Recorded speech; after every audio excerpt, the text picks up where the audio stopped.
অন্তত একবার ভাবা দরকার ছিল এই রিলেশন করার আগে। ও তোকে ছ্যাঁকা দিল, এখন ঠেলা সামলা। আমি জোস আছি, কোনো রিলেশন নেই আর কোনো ঝামেলাও নেই। তুই রিলেশন না থাকলে কি হবে? ভার্সিটির সব ছেলেরা তোর পেছনে ঘুরে, যেমন রূপ আর তেমনি সম্ভ্রান্ত পরিবার তোর। আর কি লাগবে তোর? বুঝতে হবে who I am, Ihita Chowdhury. Status তো অবশ্যই থাকবে। চোখ থেকে সানগ্লাস খুলে গাড়ি থেকে নেমে তিথি গাড়ি থেকে নামলো না। ভার্সিটিতে এসে গেছে, তবুও গাড়ি থেকে নামছে না। আমি তিথিকে বললাম, নামবি না নাকি তোকে সহ গাড়ি লক করে দিব? দাঁড়া, আসছি। আমি গাড়ির চাবি আঙুলে ঘুরাতে ঘুরাতে ক্যাম্পাসে ঢুকলাম। তিথি আমার পেছন পেছন আসছিল।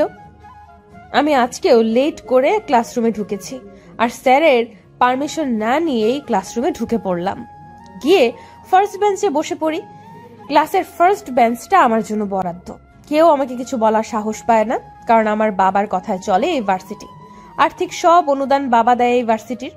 তবে আমি পড়াশোনার জন্য ভার্সিটিতে আসি না, উশৃঙ্খলতা দেখাতেই আসি।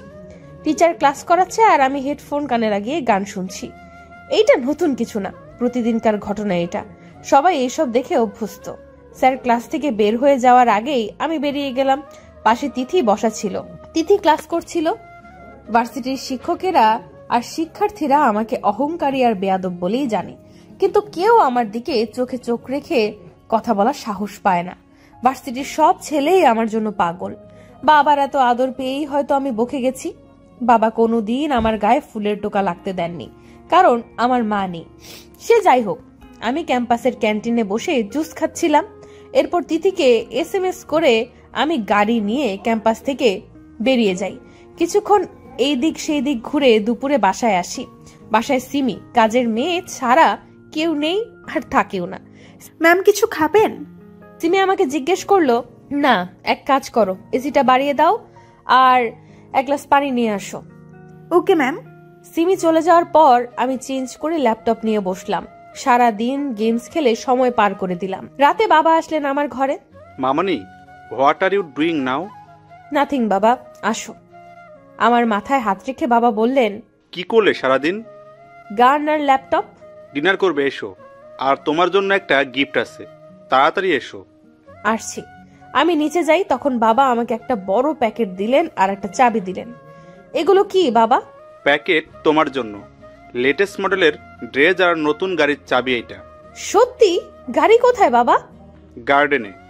আমি দেখে আসছি। পিছু পিছু সিমি আর বাবাও এলেন। আমি গাড়ি চালাচ্ছিলাম আর হাসছিলাম, তা দেখে বাবা কেঁদে দিলেন। চোখের পানি মুছে তিনি আমাকে নেমে আসতে বললেন।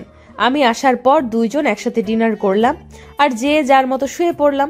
পরের দিন সকালে আমি নতুন গাড়ি নিয়ে ভার্সিটিতে যাই। গাড়ি থেকে নামার সাথে সাথে পাশে থাকা কাদা দিয়ে একটা ছেলে আমার ড্রেস নষ্ট করে দেয়। ছেলেটা বাইক নিয়ে ঢুকছিল ভার্সিটিতে। আমি রেগে আগুন হয়ে যাই আর ছেলেটার কলার ধরে বলি, how dare you to spoil my dress.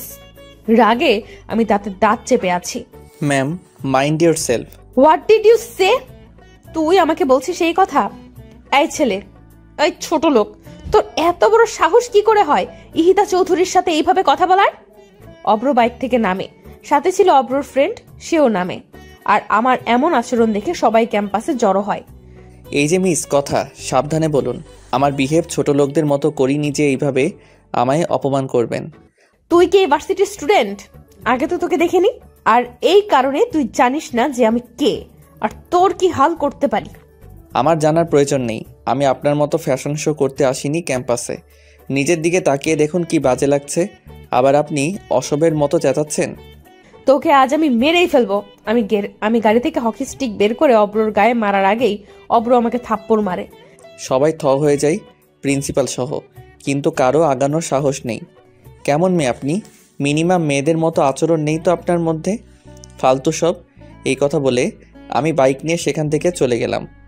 ইহিতা গালে হাত দিয়ে স্টিল দাঁড়িয়ে আছে। তিথি ইহিতার বাবাকে ফোন দিয়ে ভার্সিটিতে আসতে বলেছে এতক্ষণে। ইহিতার বাবাকে দেখে সবাই সালাম দেয় আর প্রিন্সিপাল এগিয়ে আসেন। ইহিতাকে ঠায় দাঁড়িয়ে থাকতে দেখে ইহিতার বাবা সামনে গেলেন, কিন্তু ইহিতা নড়ছে না। এরপর তিথি সব বলার পর ইহিতার বাবা চশমা চোখ থেকে খুলে ভেঙে ফেলেন আর প্রিন্সিপালকে জিজ্ঞেস করেন ইহিতাকে কোন ছেলে মেরেছে। তাকে যেন 1 মিনিটে এখানে আনে। প্রিন্সিপাল আমাকে ডেকে পাঠালেন। আমি ইহিতার বাবার সামনে আসলাম। তোর সাহস হয় কি করে আমার কলিজার উপর হাত তোলা? যাকে এখনো একটা পিঁপড়া কামড় দেয়নি, আর আজ তাকে তুই মেরেছিস। দেখ কি করেছিস আমার মেয়ের। What is this? এটা কি ভার্সিটি নাকি কারো বাবার সম্পদ? আর আপনার মেয়ে আমার সাথে কি করেছে সেটা দেখেননি? না দেখে কেন মারলেন আমাকে? আমার মেয়ে তোকে মেরে ফেলবে, তবু একটা আওয়াজ করতে পারবি না। তুই কোন সাহসে মেরেছিস আমার মেয়েকে? জবাব দে। সরি, সেইটা আপনার মেয়েকেই জিজ্ঞেস করবেন। আমার ক্লাস আছে, ছাড়ুন। এই বলে আমি সেখান থেকে চলে এলাম। ইহিতার বাবা ইহিতাকে গাড়িতে বসিয়ে নিয়ে গেল বাসায়। ইহিতার গালে আমার 3 আঙ্গুলের দাগ স্পষ্টভাবে ফুটে আছে। সিমিকে দিয়ে ইহিতার গালে যত মেডিসিন আছে সব লাগালো ইহিতার বাবা। ইহিতা চুপ করে আছে এখনো। ইহিতাকে কথা বলতে বলছে সিমি আর ইহিতার বাবা, কিন্তু ইহিতা কথা বলছে না। ইহিতা এই প্রথম কারো হাত থেকে মার খেলো। কোনো শিক্ষক কোনোদিন তার দিকে চোখ রাঙিয়ে কথা বলেনি, আর মার দেওয়া তো দূর, কিন্তু আমি আজ ইহিতাকে ভার্সিটির সবার সামনে চর মেরেছি। ইহিতার কাছে এটা অনেক বেশি যন্ত্রণা লাগছে। এক পর্যায়ে ইহিতা ঘরে সব কিছু ভাঙচুর করতে শুরু করে। আশরাফ চৌধুরী ইহিতাকে বলেন, মা, তোর যত খুশি ভাঙ, কিন্তু একটু কথা বল আর একটু শান্ত হ। বাবা, ওই ছেলেকে আমি আস্ত রাখবো না। ও আমায় মেরেছে। ইহিতা চৌধুরীকে মেরেছে। ও শেষ করে ফেলবো আমি ওকে। আমি নিজে ওকে শাস্তি দিব, তুই শুধু একটু শান্ত হ ইতিতা। এরপর ইহিতা চুপচাপ বিছানায় গিয়ে আয়নায় নিজের মুখ দেখছে। এখনও হাতের ছাপ দেখা যাচ্ছে। এরপর ইহিতা আয়নাও ভেঙে ফেলে। পরে 1 মাস ইহিতা ভার্সিটিতে যায়নি, এমনকি বাসা থেকেও বের হয়নি। ওইদিকে আমার ঠিকানা কেউ জানে না বলে ইহিতার বাবা আমাকে কিছু করতে পারেননি। 1 মাস পর ইহিতা ভার্সিটিতে যায়। আমি 4 তলায় আনমনে হয়ে দাঁড়িয়ে আছি। ইহিতার গাড়ি দেখে চমকে গেলাম। দ্রুত নিচে নেমে আসি। ইহিতা একটা বই হাতে নিয়ে ক্লাসরুমের দিকে যায়। আমি ইহিতাকে থামাই। ইহিতা পেছন ঘুরে রাগী দৃষ্টিতে তাকালো আমার দিকে। সরি, সেদিন আপনাকে থাপ্পড় মেরেছিলাম বলে। আমি চট করে রেগে গিয়ে কি করি আমার খেয়াল থাকে না, তাই ওইভাবে রিয়্যাক্ট করে ফেলেছিলাম। আপনি গত 1 মাস আসেননি ভার্সিটিতে, তাই সরি বলতে পারিনি। ইহিতা কিছুই না বলে উপরে চলে যায়। ইহিতা আর আমি দুইজনই কেমিস্ট্রি ডিপার্টমেন্টের স্টুডেন্ট, কিন্তু আমাকে দেখে কেউ বলবে না যে আমি স্টুডেন্ট। মনে হয় পড়ালেখা শেষ। আজ ইহিতা প্রথম বেঞ্চে না বসে 3 নম্বর বেঞ্চে বসলো আর ইংলিশ ক্লাসটা মনোযোগ দিয়ে করলো। স্যার একটা কোশ্চেন করেছিল, যেটার উত্তর আমি ছাড়া আর কেউ দিতে পারেনি। সবাই অবাক হয়ে যায় আর লেকচারার নিজে অভিভূত হয়ে যান আমার উত্তর শুনে। ইহিতা তখন উত্তরটা নোট করলো। ইংলিশ ক্লাস শেষ করে সবাই ল্যাবে গেল, কিন্তু ইহিতা বসেছিল। আমি বের হওয়ার আগে ইহিতাকে বললাম, যাবেন না ল্যাবে? That's none of your business, just go from here. Otherwise? হ্যাঁ, ওই দিন কিছু বলিনি, বাট এইটা ভেবো না ইহিতা কিছু করতে পারে না। ওকে, ভাবলাম না। এই বলে আমি চলে গেলাম। ক্লাস শেষ হওয়ার পর আমি ক্যাম্পাসে বন্ধুদের সাথে আড্ডা দিচ্ছিলাম। ইহিতা গাড়িতে উঠতে যাবে, তখন এক ভিক্ষুক এসে দাঁড়ালো ইহিতার সামনে। ইহিতা রেগে যায়। আমি ছাড়া আর কি কেউ নেই দান করার? আমার কাছে কেন আসলি? অব্রর এইটা দেখে প্রচন্ড রাগ হয়। আমার সামনে দাঁড়িয়ে মানিব্যাগ থেকে 500 টাকার একটা নোট বের করে ভিক্ষুককে দিয়ে সেখান থেকে চলে যেতে বলল। গাড়ি বাড়ি থাকলেই মানুষ মানুষের মতো হয় না, অধিকাংশ ক্ষেত্রে কুকুরই হয়, যেমনটা আপনি নিচে। এই কথা বলে আমি 1 সেকেন্ড না দাঁড়িয়ে বাইক নিয়ে চলে গেলাম। আমি রাগে গাড়ি হাই স্পিডে চালিয়ে বাসায় এলাম। আমি বাবাকে ফোন করে বাসায় আসতে বললাম। বাবা অফিসের সব কাজ ফেলে বাসায় চলে আসলেন। বাবা, এই ভার্সিটিতে হয় ওই ছোট লোকটা থাকবে, নয়তো আমি। কোন ছোট লোক? ওই দিন যে আমায় মেরেছিল। ও আবার কি করেছে তোমায়? আজকে ও আমায় কুকুর বলেছে। কুকুর? হোয়াট? আমি এখনই প্রিন্সিপালের সাথে কথা বলছি। ওই ছেলেকে ভার্সিটি থেকে বের করে দিন। স্যার, সেটা সম্ভব না। হোয়াট? আপনি আমাকে বলছেন সম্ভব নয়? সরি স্যার, ছেলেটা অনেক মেধাবী আর আউটস্ট্যান্ডিং পার্সোনালিটি। ওর মতো ভার্সিটিতে সেকেন্ড কপি নাই। আর সবচেয়ে বড় কথা, এইবার ভিপি ইলেকশনে ইতিতা মামুনির বিরুদ্ধে অব্র দাঁড়াবে। হোয়াট? আমার মেয়ের বিরুদ্ধে? হ্যাঁ স্যার, তাই আর সেই চান্সটা নেই বের করার। পরে ভার্সিটির ছেলেমেয়েরা খেপে যাবে আর কমিশনার পর্যন্ত গড়াবে এই ঘটনা। তাই আমি আর রিস্ক নিতে চাচ্ছি না, মাফ করবেন। আমি ফোন রেখে দিয়ে ইতিতাকে সব বললাম, আর ইতিতা রাগে ফ্লাওয়ার ভাস ভেঙে ফেলে। ওই ছেলের সাহস হয় কি করে হিতার বিরুদ্ধে দাঁড়ানোর? আর বাবা, তুমি কিছুই করতে পারছো না।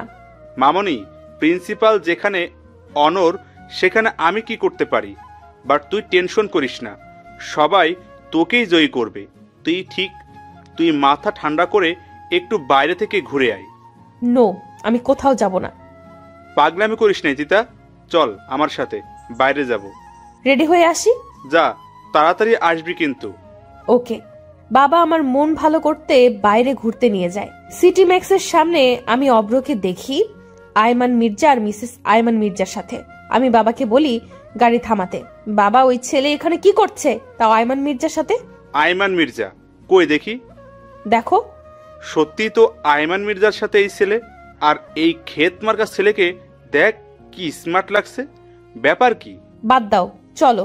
এই কথা বলে আমি সেখান থেকে চলে এলাম। আয়মান মির্জা হচ্ছে ওয়ার্ল্ড ইয়াং লিডারশিপের মেইন লিডার। আমি বাসায় এসে ভাবতে লাগলাম আয়মান মির্জার সাথে ওই ছেলে কেন থাকতেও পারে, তা আমার কি। আমি এসব ভাবতে ভাবতে ঘুমিয়ে গেলাম। 3 দিন পর ভিপি ইলেকশন। ভার্সিটিতে এই নিয়ে অনেক হইচই হচ্ছে, কারণ এই প্রথম আমার বিরুদ্ধে কেউ ইলেকশন করছে।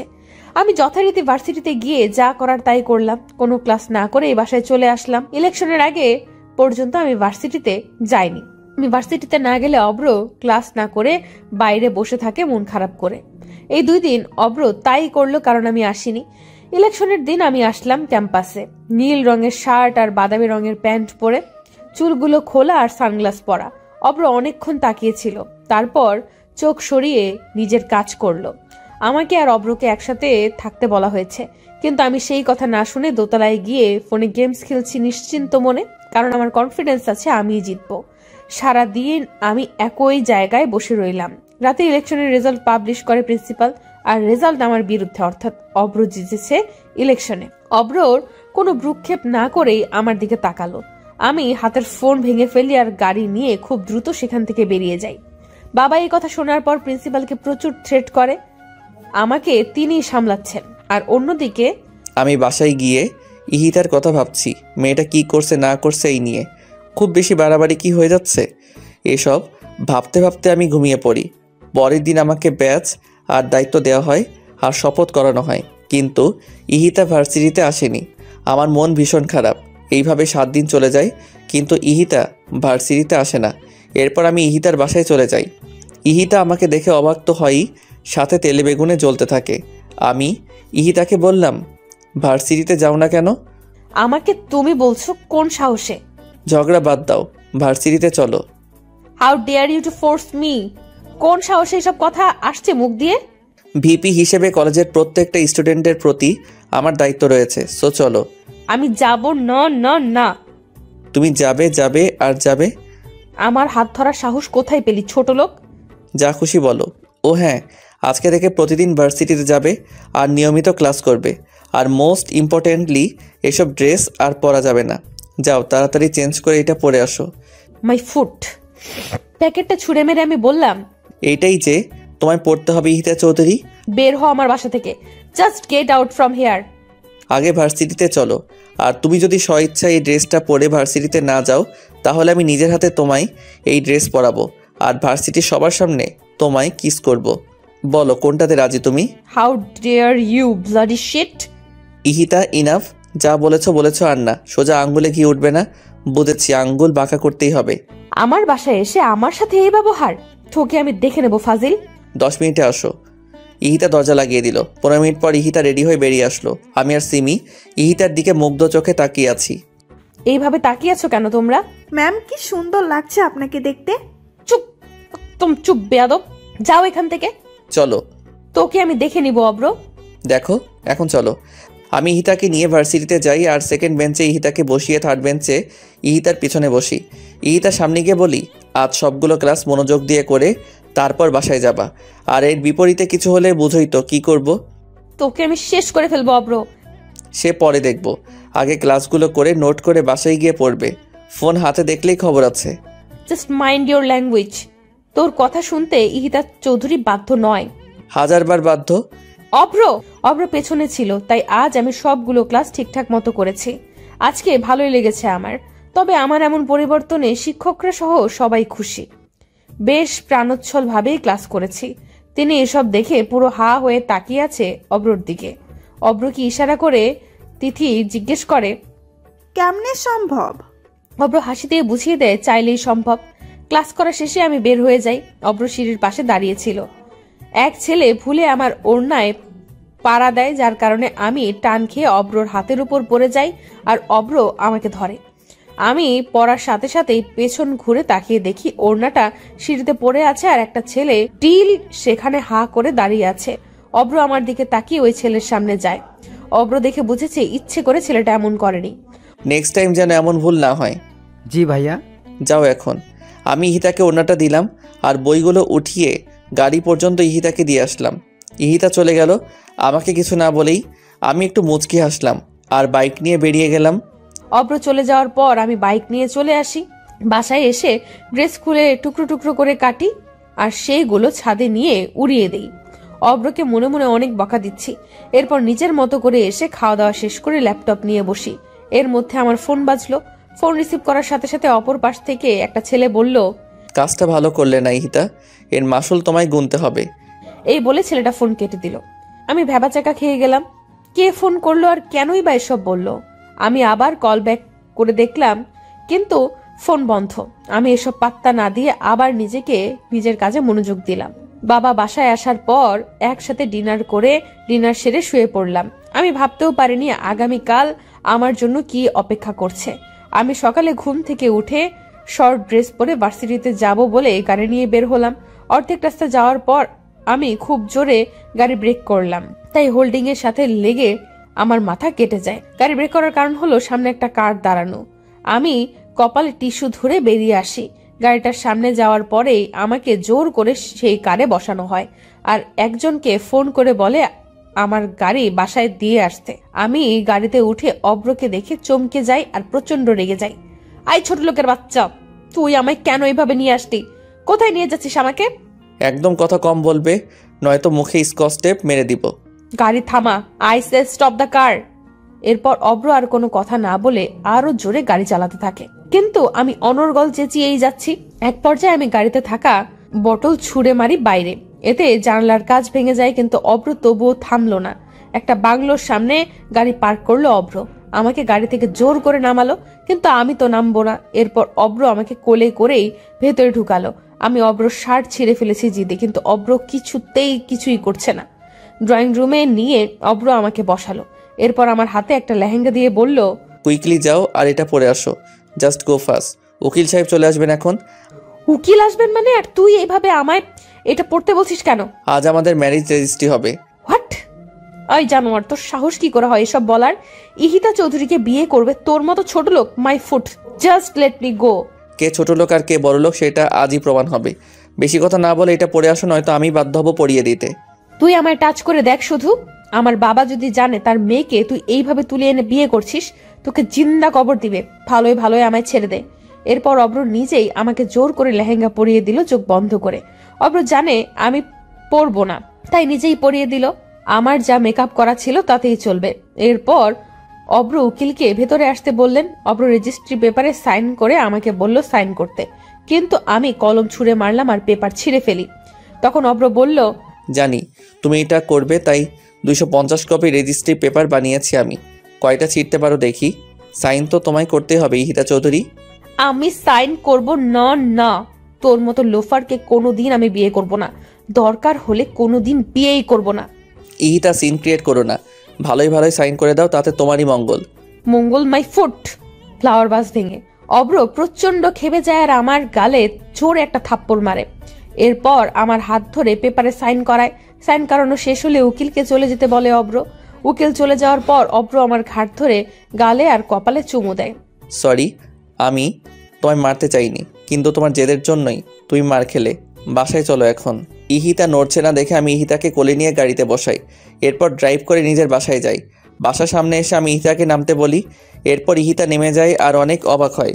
এইটা তো মির্জা প্যালেস, এখানে নিয়ে আসলো কেন ছোট লোকটা আমায়? এরপর অব্র আমাকে নিয়ে ভেতরে যায় আর সবাইকে ডাকে। বৌমনি, আম্মু। কি হয়েছে দেবরজি, চেঁচাচ্ছেন কেন? তিনি ভাবি কথা বলতে গিয়ে থেমে যায় আমাদের বিয়ের সাজ দেখে। কি হয়েছে ঈশান? সবাই আমাকে ঈশান ডাকে। চেঁচাচ্ছিস কেন? এই মেয়েকে? আম্মু আমি বলি, ও হচ্ছে ইহিতা চৌধুরী, আশরাফ চৌধুরীর একমাত্র মেয়ে। চিনেছেন? হ্যাঁ, বাট এই অসভ্য আর আনকালচার্ড মেয়ে ঈশান তোর সাথে কেন? আম্মু, আমি হিতাকে ভালোবাসি, আর এই কারণেই তোমাদেরকে না জানিয়ে বিয়ে করে এনেছি। তার জন্য আমি সরি। বৌমনিকে বলেছি সব, ভাইয়াও জানে, তুমি আর পাপা জানো না শুধু। 1 মিনিট, এখানে কোনো কমেডি শো হচ্ছে? তুই ফ্যামিলির ছোট ছেলে, আই মিন ঈশান মির্জা। হ্যাঁ ইহিতা। কিন্তু আমি যতটুকু জানি আয়ান মির্জার ছোট ছেলে লন্ডন থেকে পড়াশোনা করে, আর সেখানে সে সেটেল। তাহলে ভার্সিটিতে তুমি কেন ছিলে? তোমার জানা ভুল নয়, আমি লন্ডন থেকে পিএইচডি করেছি ইন ইংলিশ। হোয়াট? তাহলে এই ভার্সিটি? সে অনেক কাহিনী ইহিতা, এখন ফ্রেশ হয়ে রেস্ট করো। আর ঈশান তুমি ইহিতার বাবাকে কল করে আসতে বলো, আমি পাপা আর আইমানকে আসতে বলেছি। ঠিক আছে বৌমনি। আর আম্মু, তোমার সাথে আমার কিছু কথা আছে, তোমার ঘরে চলো। আর বৌমনি, তুমি ওকে আমার ঘরে নিয়ে যাও। তোর সাথে আমার কোনো কথা নেই ঈশান। আমার ছেলে আজ বিয়ে করেছে, তাও আমাদের না জানিয়ে। বা ঈশান বাহ।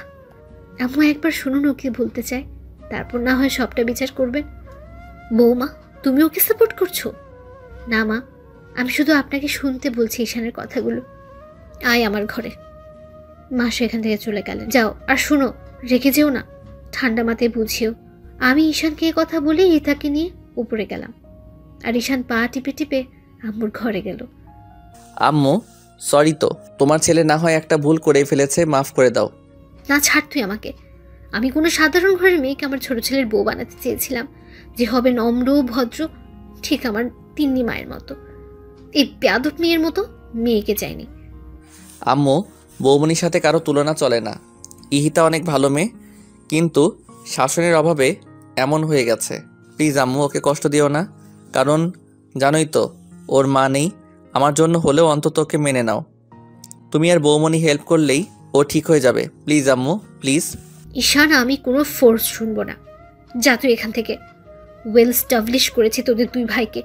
আমি আর তোর পাপা মিলে কোনো দিন কোনো কিছুতে অপূর্ণ রাখিনি। দেশের বাইরে রেখে মানুষ করেছি তোদের, যাতে কোনো বাজে সঙ্গ না পাস।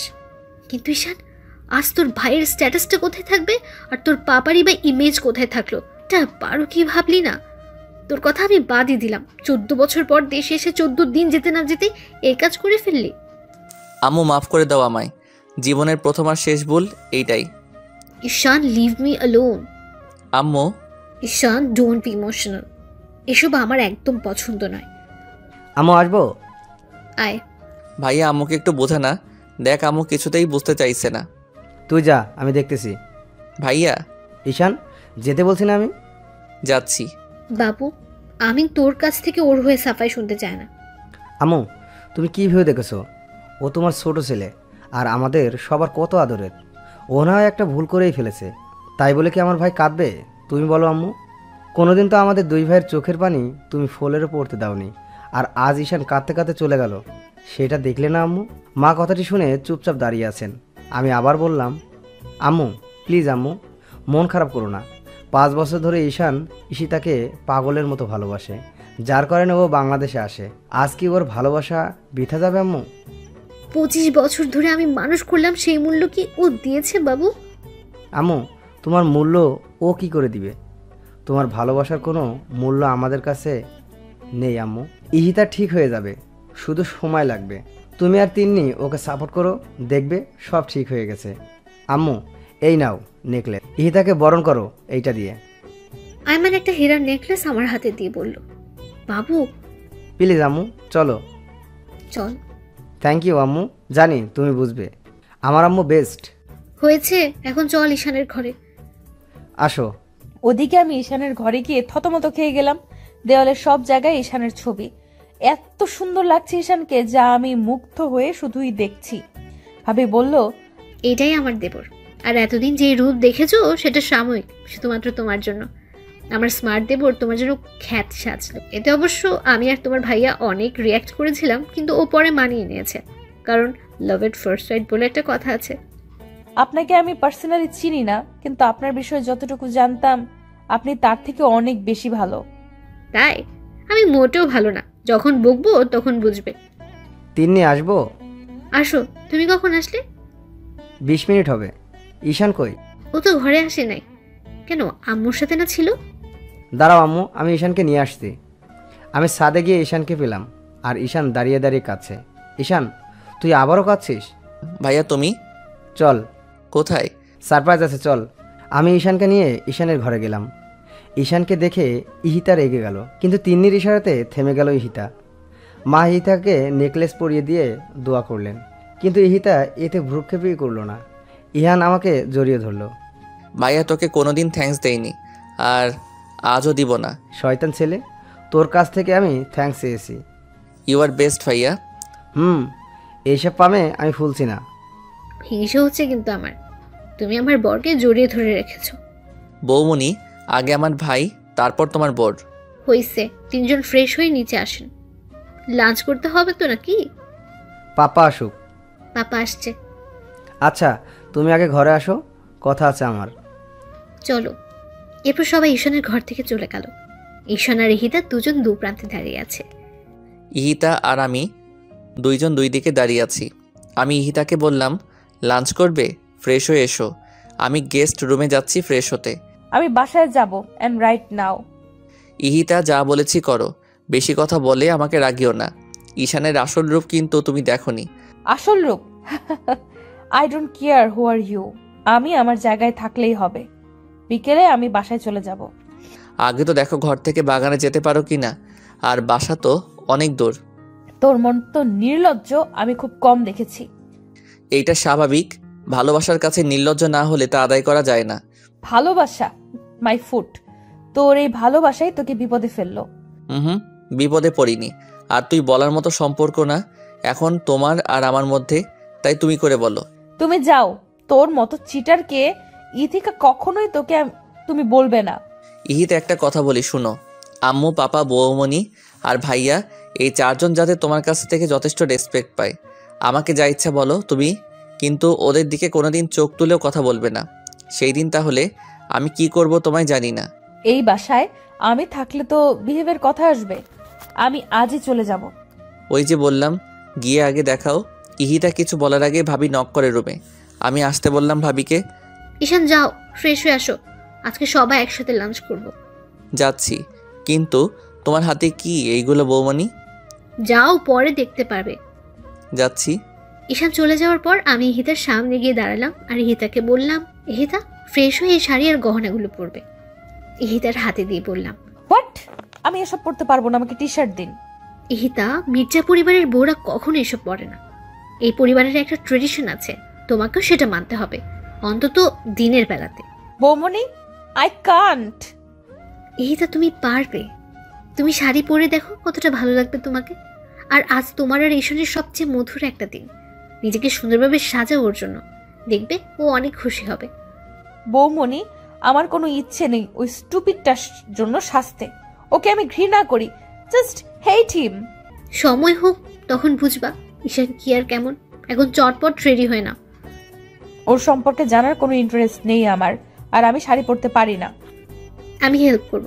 যাও গোসল করে আসো আগে, ওয়াশরুমে টাওয়াল রাখা আছে। যাচ্ছি। ইহিতা বের হয়ে আসার পর আমি ইহিতাকে সুন্দর করে সাজিয়ে দিলাম আর ইহিতাকে শাড়ি আর গহনা পরিয়ে দিলাম। দেখো তো এখন কেমন লাগছে নিজেকে। ইহিতা অবাক হয়ে যায় নিজেকে দেখে। শাড়ির সাথে যেই ইথিকাকে যায় না সেই ইথিকা আজ শাড়ি পরেছে আর গা ভর্তি গহনা। অবাক লাগছে নিজেকে দেখে। কি বললে না কেমন লাগছে? বৌমনি, এতগুলো গহনা পরতে পারছি না, খুলে রাখি এগুলো। না, অভ্যাস করতে হবে। কিন্তু অনেক ভারী তো। কিচ্ছু হবে না, এখন নিচে চলো। আমি ইহিতাকে ডাইনিং এ বসালাম আর শৈলীকে বললাম সবাইকে ডেকে নিয়ে আসতে। আইমান আম্মু দুজন এসে গেছে, ঈশানের পাপা এখনো আসেনি। আমি পাপাকে ডেকে নিয়ে আসলাম। ইহিতাকে দেখে পাপা বললেন, মাশাআল্লাহ, আমাদের ঈশানের পছন্দ আছে বলতে হবে। রাহেলা, পাপা দেখতে হবে তো ভাইয়াকার। ভাবি আমাকে ইশারা করে বলল পাপাকে সালাম করতে। আমি সালাম করে দিলাম। আমি সালাম দিলাম শুধু, আর কিচ্ছু বলল না। ঈশান চুল নাড়াতে নাড়াতে সিঁড়ি দিয়ে নামছিল। চেয়ার টান দিয়ে বসতে যাবে তখন সরাসরি আমার দিকে চোখ পড়ে ঈশানের। ভাই আর ভাবি দুজনের দিকে তাকিয়ে হাসছে। ঈশান হা করে সবার সামনে তাকিয়ে আছে আমার দিকে। আমিও ঈশানকে এইভাবে দেখে কয়েক সেকেন্ড তাকিয়েছিলাম, পরে আবার চোখ সরিয়ে নেই। ভাইয়া ঈশানের পায়ে চিমটি দেয় আর ঈশানের কানের সামনে গিয়ে বলে, এভাবে তাকিয়ে আছিস কেন? আজ প্রথম দেখলি নাকি? ঈশান থতমত খেয়ে যায় ভাইয়ার কথা শুনে। ভাবি যখন ঈশানের প্লেটে ভাত দিচ্ছিল তখন ঈশানকে আস্তে করে বলে, রাতে দেখো মন ভরে, এখন খাও। তখনও ঈশান আমার দিকে অপলকে তাকিয়েছিল। ভাবি ঈশানকে আমার পাশে গিয়ে বসতে বলল। ঈশান তখন উঠে গিয়ে আমার পাশে বসে। ভাবি ভাইয়ার পাশে বসে পড়ে। সবাই খাওয়া শেষ করে, কিন্তু আমি খাচ্ছি না। মিসেস মির্জা বললেন, ইহিতা খাচ্ছ না কেন? বসে আছো যে? ঠিকই তো। ইহিতা কি হয়েছে, খাচ্ছ না কেন? রান্না ভালো হয়নি? না আসলে কি হয়েছে বলো। আমি নিজের হাতে খাইনি কখনো, চামচ ধরতে আনইজি লাগছে। ও এই কথা। ঈশান, ইহিতাকে খাইয়ে দে। না আমি খেতে পারবো না, পারবে না। ততক্ষণে খাবার খেয়ে আম্মু আর পাপা টেবিল থেকে উঠে গেছেন। ইহিতা খুব আনইজি ফিল করছিল, ঘেমে যাচ্ছে পুরো ইহিতা। আমি ঈশানকে ধমক দিয়ে বললাম, তোমার ভাই কি বলে শোনো না ঈশান? শুনেছি, দিচ্ছি তো। ইহিতার প্লেট হাতে নিয়ে আমি হা করতে বলি ইহিতাকে। ইহিতা কিছু বলে না, সে আমার হাতে খাবে না এইটাই বোঝাতে চাইছে। আমি বুঝেও না বোঝার ভান করে ইহিতাকে জোর করে খাইয়ে দেই। ভাইয়া তখন ভাবিকে বলল, আমিও তোমায় খাইয়ে দিই, হা করো। তিনি হেসে দেয় আর আমার হাত থেকে খাবার খাই। তিনি ইহিতাকে বলছে, এখন খেতে পারছো? ইহিতা বলল শুধু। খাওয়া শেষ করে সবাই উঠে গেল। আয়মান ডেকোরেটরদের সাথে কথা বলছে আর বাসর সাজানোর ব্যাপারে। আমার পছন্দ মতো ঈশানের ঘরকে সাজানো হয়েছে। ইহিতা আমার ঘরে ছিল আর ঈশান বসেছিল। সন্ধ্যায় ইহিতার বাবা মির্জা প্যালেসে আসলেন। ঈশানের উপর প্রচন্ড রেগে যান উনি। তারপর আয়মান ওনাকে বোঝায়, কিন্তু উনি মানতেই চাচ্ছেন না। কেন চাচ্ছেন না সে কারণও বলছেন না। তখন আব্বু আর পাপা চৌধুরীকে বোঝান, তবু উনি শান্ত হতে পারছেন না। ইহিতা চলে যেতে চায় বাবার সাথে, কিন্তু ঈশান ইহিতার হাত ধরে আছে খুব শক্ত করে। ইহিতার হাতে ঈশানের 5 আঙ্গুলের ছাপ পড়ে গেছে। কোনোভাবেই ছাড়াতে পারছেন ইহিতা নিজেকে ঈশানের কাছ থেকে।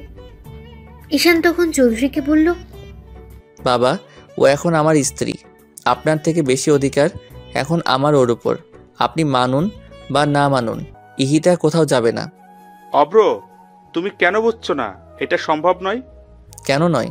আমার কি অর্থ কম নাকি আমি অশিক্ষিত? এসবের কথা বলছি না আমি। আপনি যাই বলুন আর না বলুন, ইহিতা এখন আমার, আর ও আমার কাছেই থাকবে। ওকে, এখানে আমারও আর কিছু করার নেই, কিন্তু পরে আফসোস করো না যেন। ইহিতার বাবা কাঁদছিলেন তখন। কোনো আফসোস হবে না। আর আফসোস কেন হবে? ভালোবাসাকেই তো বিয়ে করেছি। দেখে রেখো ওকে।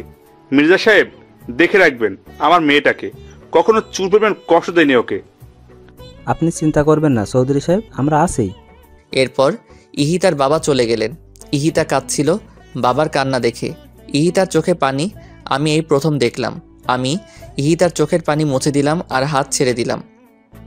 আমি ইহিতার হাত ছেড়ে দেই। ইহিতার ফর্সা হাত নীল রঙের হয়ে গেছে। আমি দেখে ভয় পেয়ে যাই। ভাবি মলম নিয়ে আসে তাড়াতাড়ি করে। আমি মলম লাগাতে যাব, তখন ইহিতা বলে, লাগবে না, ব্যথা পাইনি আমি। এই কথা বলে আমি উপরে চলে যাই। ঈশানও মলম নিয়ে পিছু পিছু আসে। আমি গেস্ট রুমে গিয়ে বসি আর চাদর খামচাচ্ছি জেদে। ঈশান এইটা দেখে বুঝতে পারলো আমি অনেক রেগে আছি। ঈশান আমার সামনে আসলো, আমার হাত টান দিয়ে নিজের পায়ের উপর রাখে। কি হচ্ছে কি? ইহিতা প্লিজ মলমটা লাগাতে দাও। আমি সরি, বুঝিনি এমন হয়ে যাবে। Don't touch, just leave me alone. Ihita please.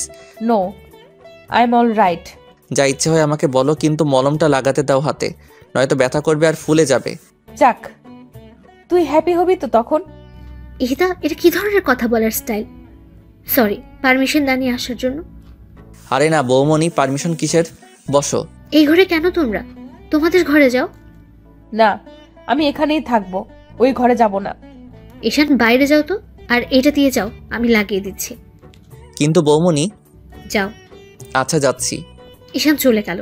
আমি ইহিতার পাশে বসে ইহিতার হাতে মলম লাগিয়ে দিচ্ছি আর ইহিতাকে বলছি, জানো ইহিতা, স্বামী হচ্ছে মেয়েদের শ্রেষ্ঠ অলংকার।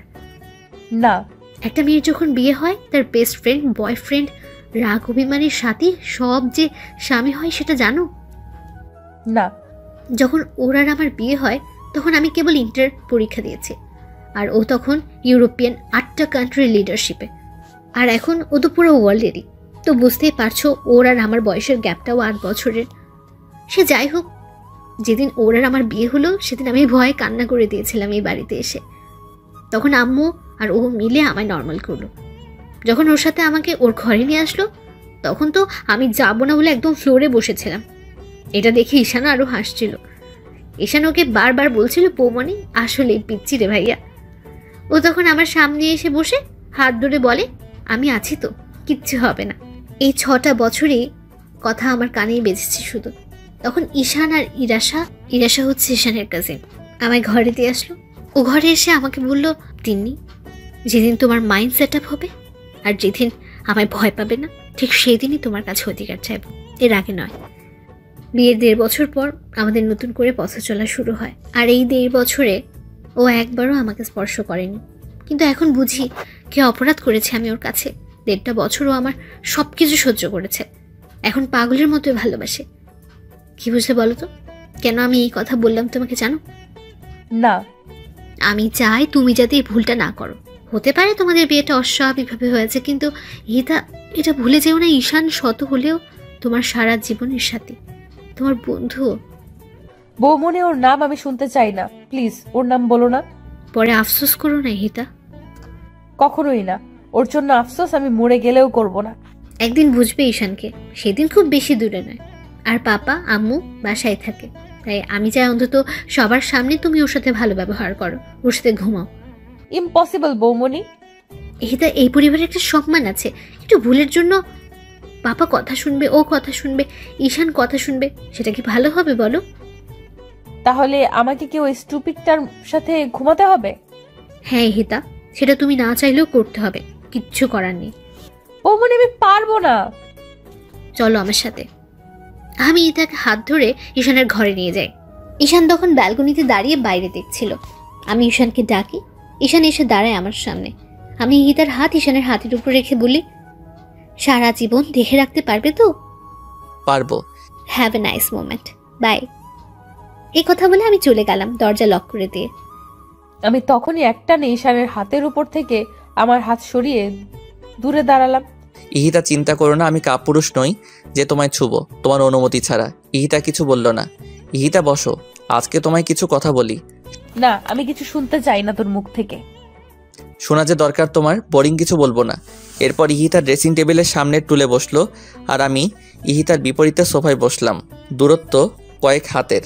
আমি ইহিতার দিকে তাকিয়ে বলি, প্রথম দেখেছিলাম 11ই জানুয়ারি 2013, বিকেল 5:56। এই লন্ডন থেকে এসেছি, বাংলাদেশে 3 দিন হবে। তুমি এসএসসি দিবে। ভাইয়ার সাথে মার্কেটে গিয়েছিলাম বৌমনির জন্য গিফট কিনতে। সিটি ম্যাক্সের পাশের দোকানে ছিলে তুমি। বের হওয়ার সময় তোমার দিকে চোখ যায় আমার। White T shirt, black jeans আর স্ট্রেট করা চুলগুলো একদম খোলা, সাথে তোমার বাবা ছিল। আমি এক দৃষ্টিতে তোমার দিকে তাকিয়েছিলাম। তখন ভাইয়া বলল, এমন করে কি দেখছি? আমি বললাম, একটা পরীকে।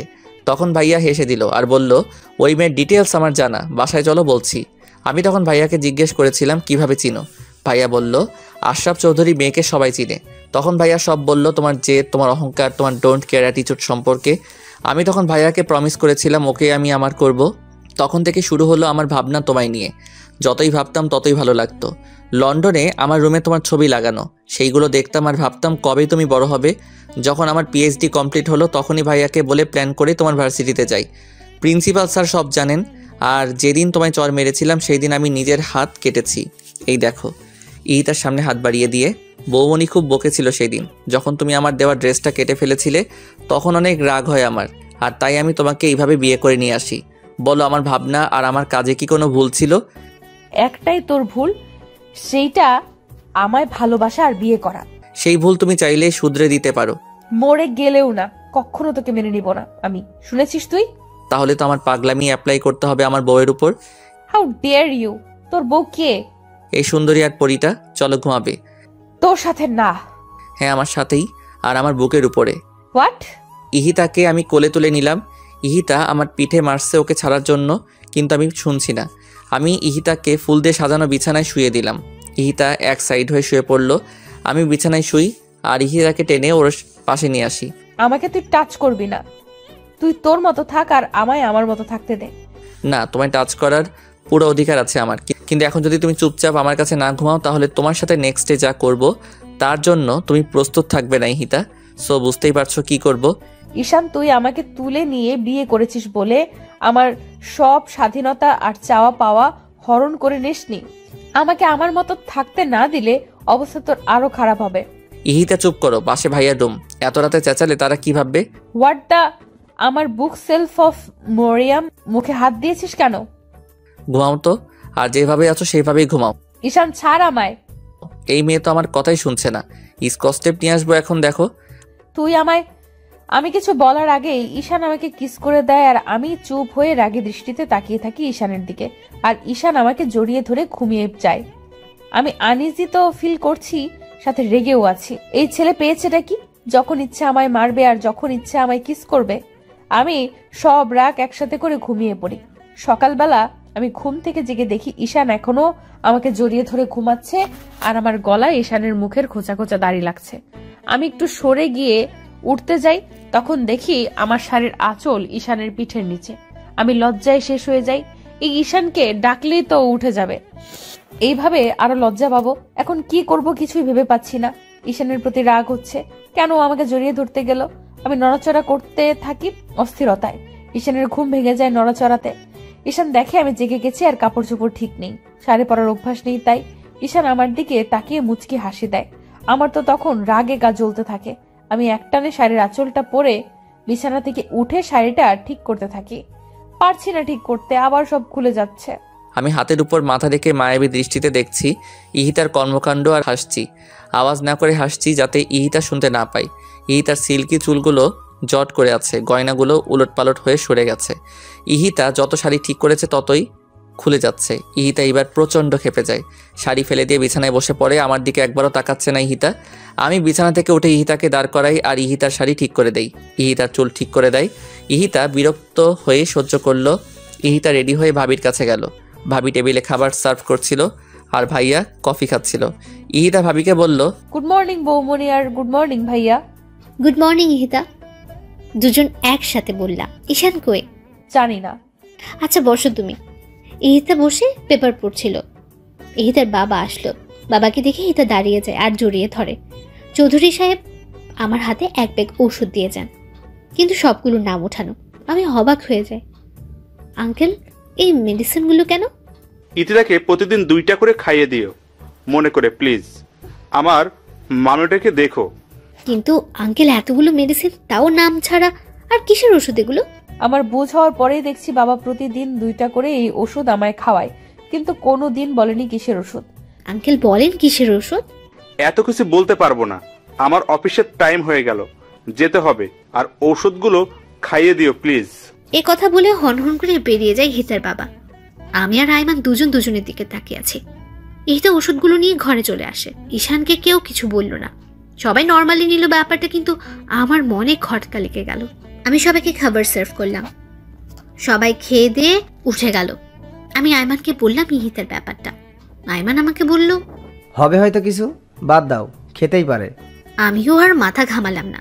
আমি ইহিতাকে ওষুধ খেতে বললাম। ইহিতা ওষুধ খাওয়ার পর আমি ইহিতাকে ছবির অ্যালবাম দেখাতে বসলাম। পাশে ঈশান বসে জুস খাচ্ছে। আইমান অফিসে। আমি ইহিতাকে আগে আমাদের বিয়ের ছবি দেখালাম। ইহিতা হাসছে আর দেখছে, আর ঈশান ইহিতার দিকে মন্ত্রমুগ্ধ হয়ে তাকিয়ে আছে। এরপর আমি ঈশানের ছবি দেখালাম ইহিতাকে। আমি হা হয়ে দেখছি আর পাতা উল্টাচ্ছি। অনেক সুন্দর লাগছে ঈশানকে। এরপর আমি আর চোখে ঈশানকে দেখলাম। এমনিতেও ঈশান দেখতে মাশাআল্লাহ। একটু পর ঈশানের ফোনে ঈশানের বেস্ট ফ্রেন্ড নাদিরা কল করলো। ঈশান আমার আর বৌমনির সামনেই ফোন রিসিভ করলো।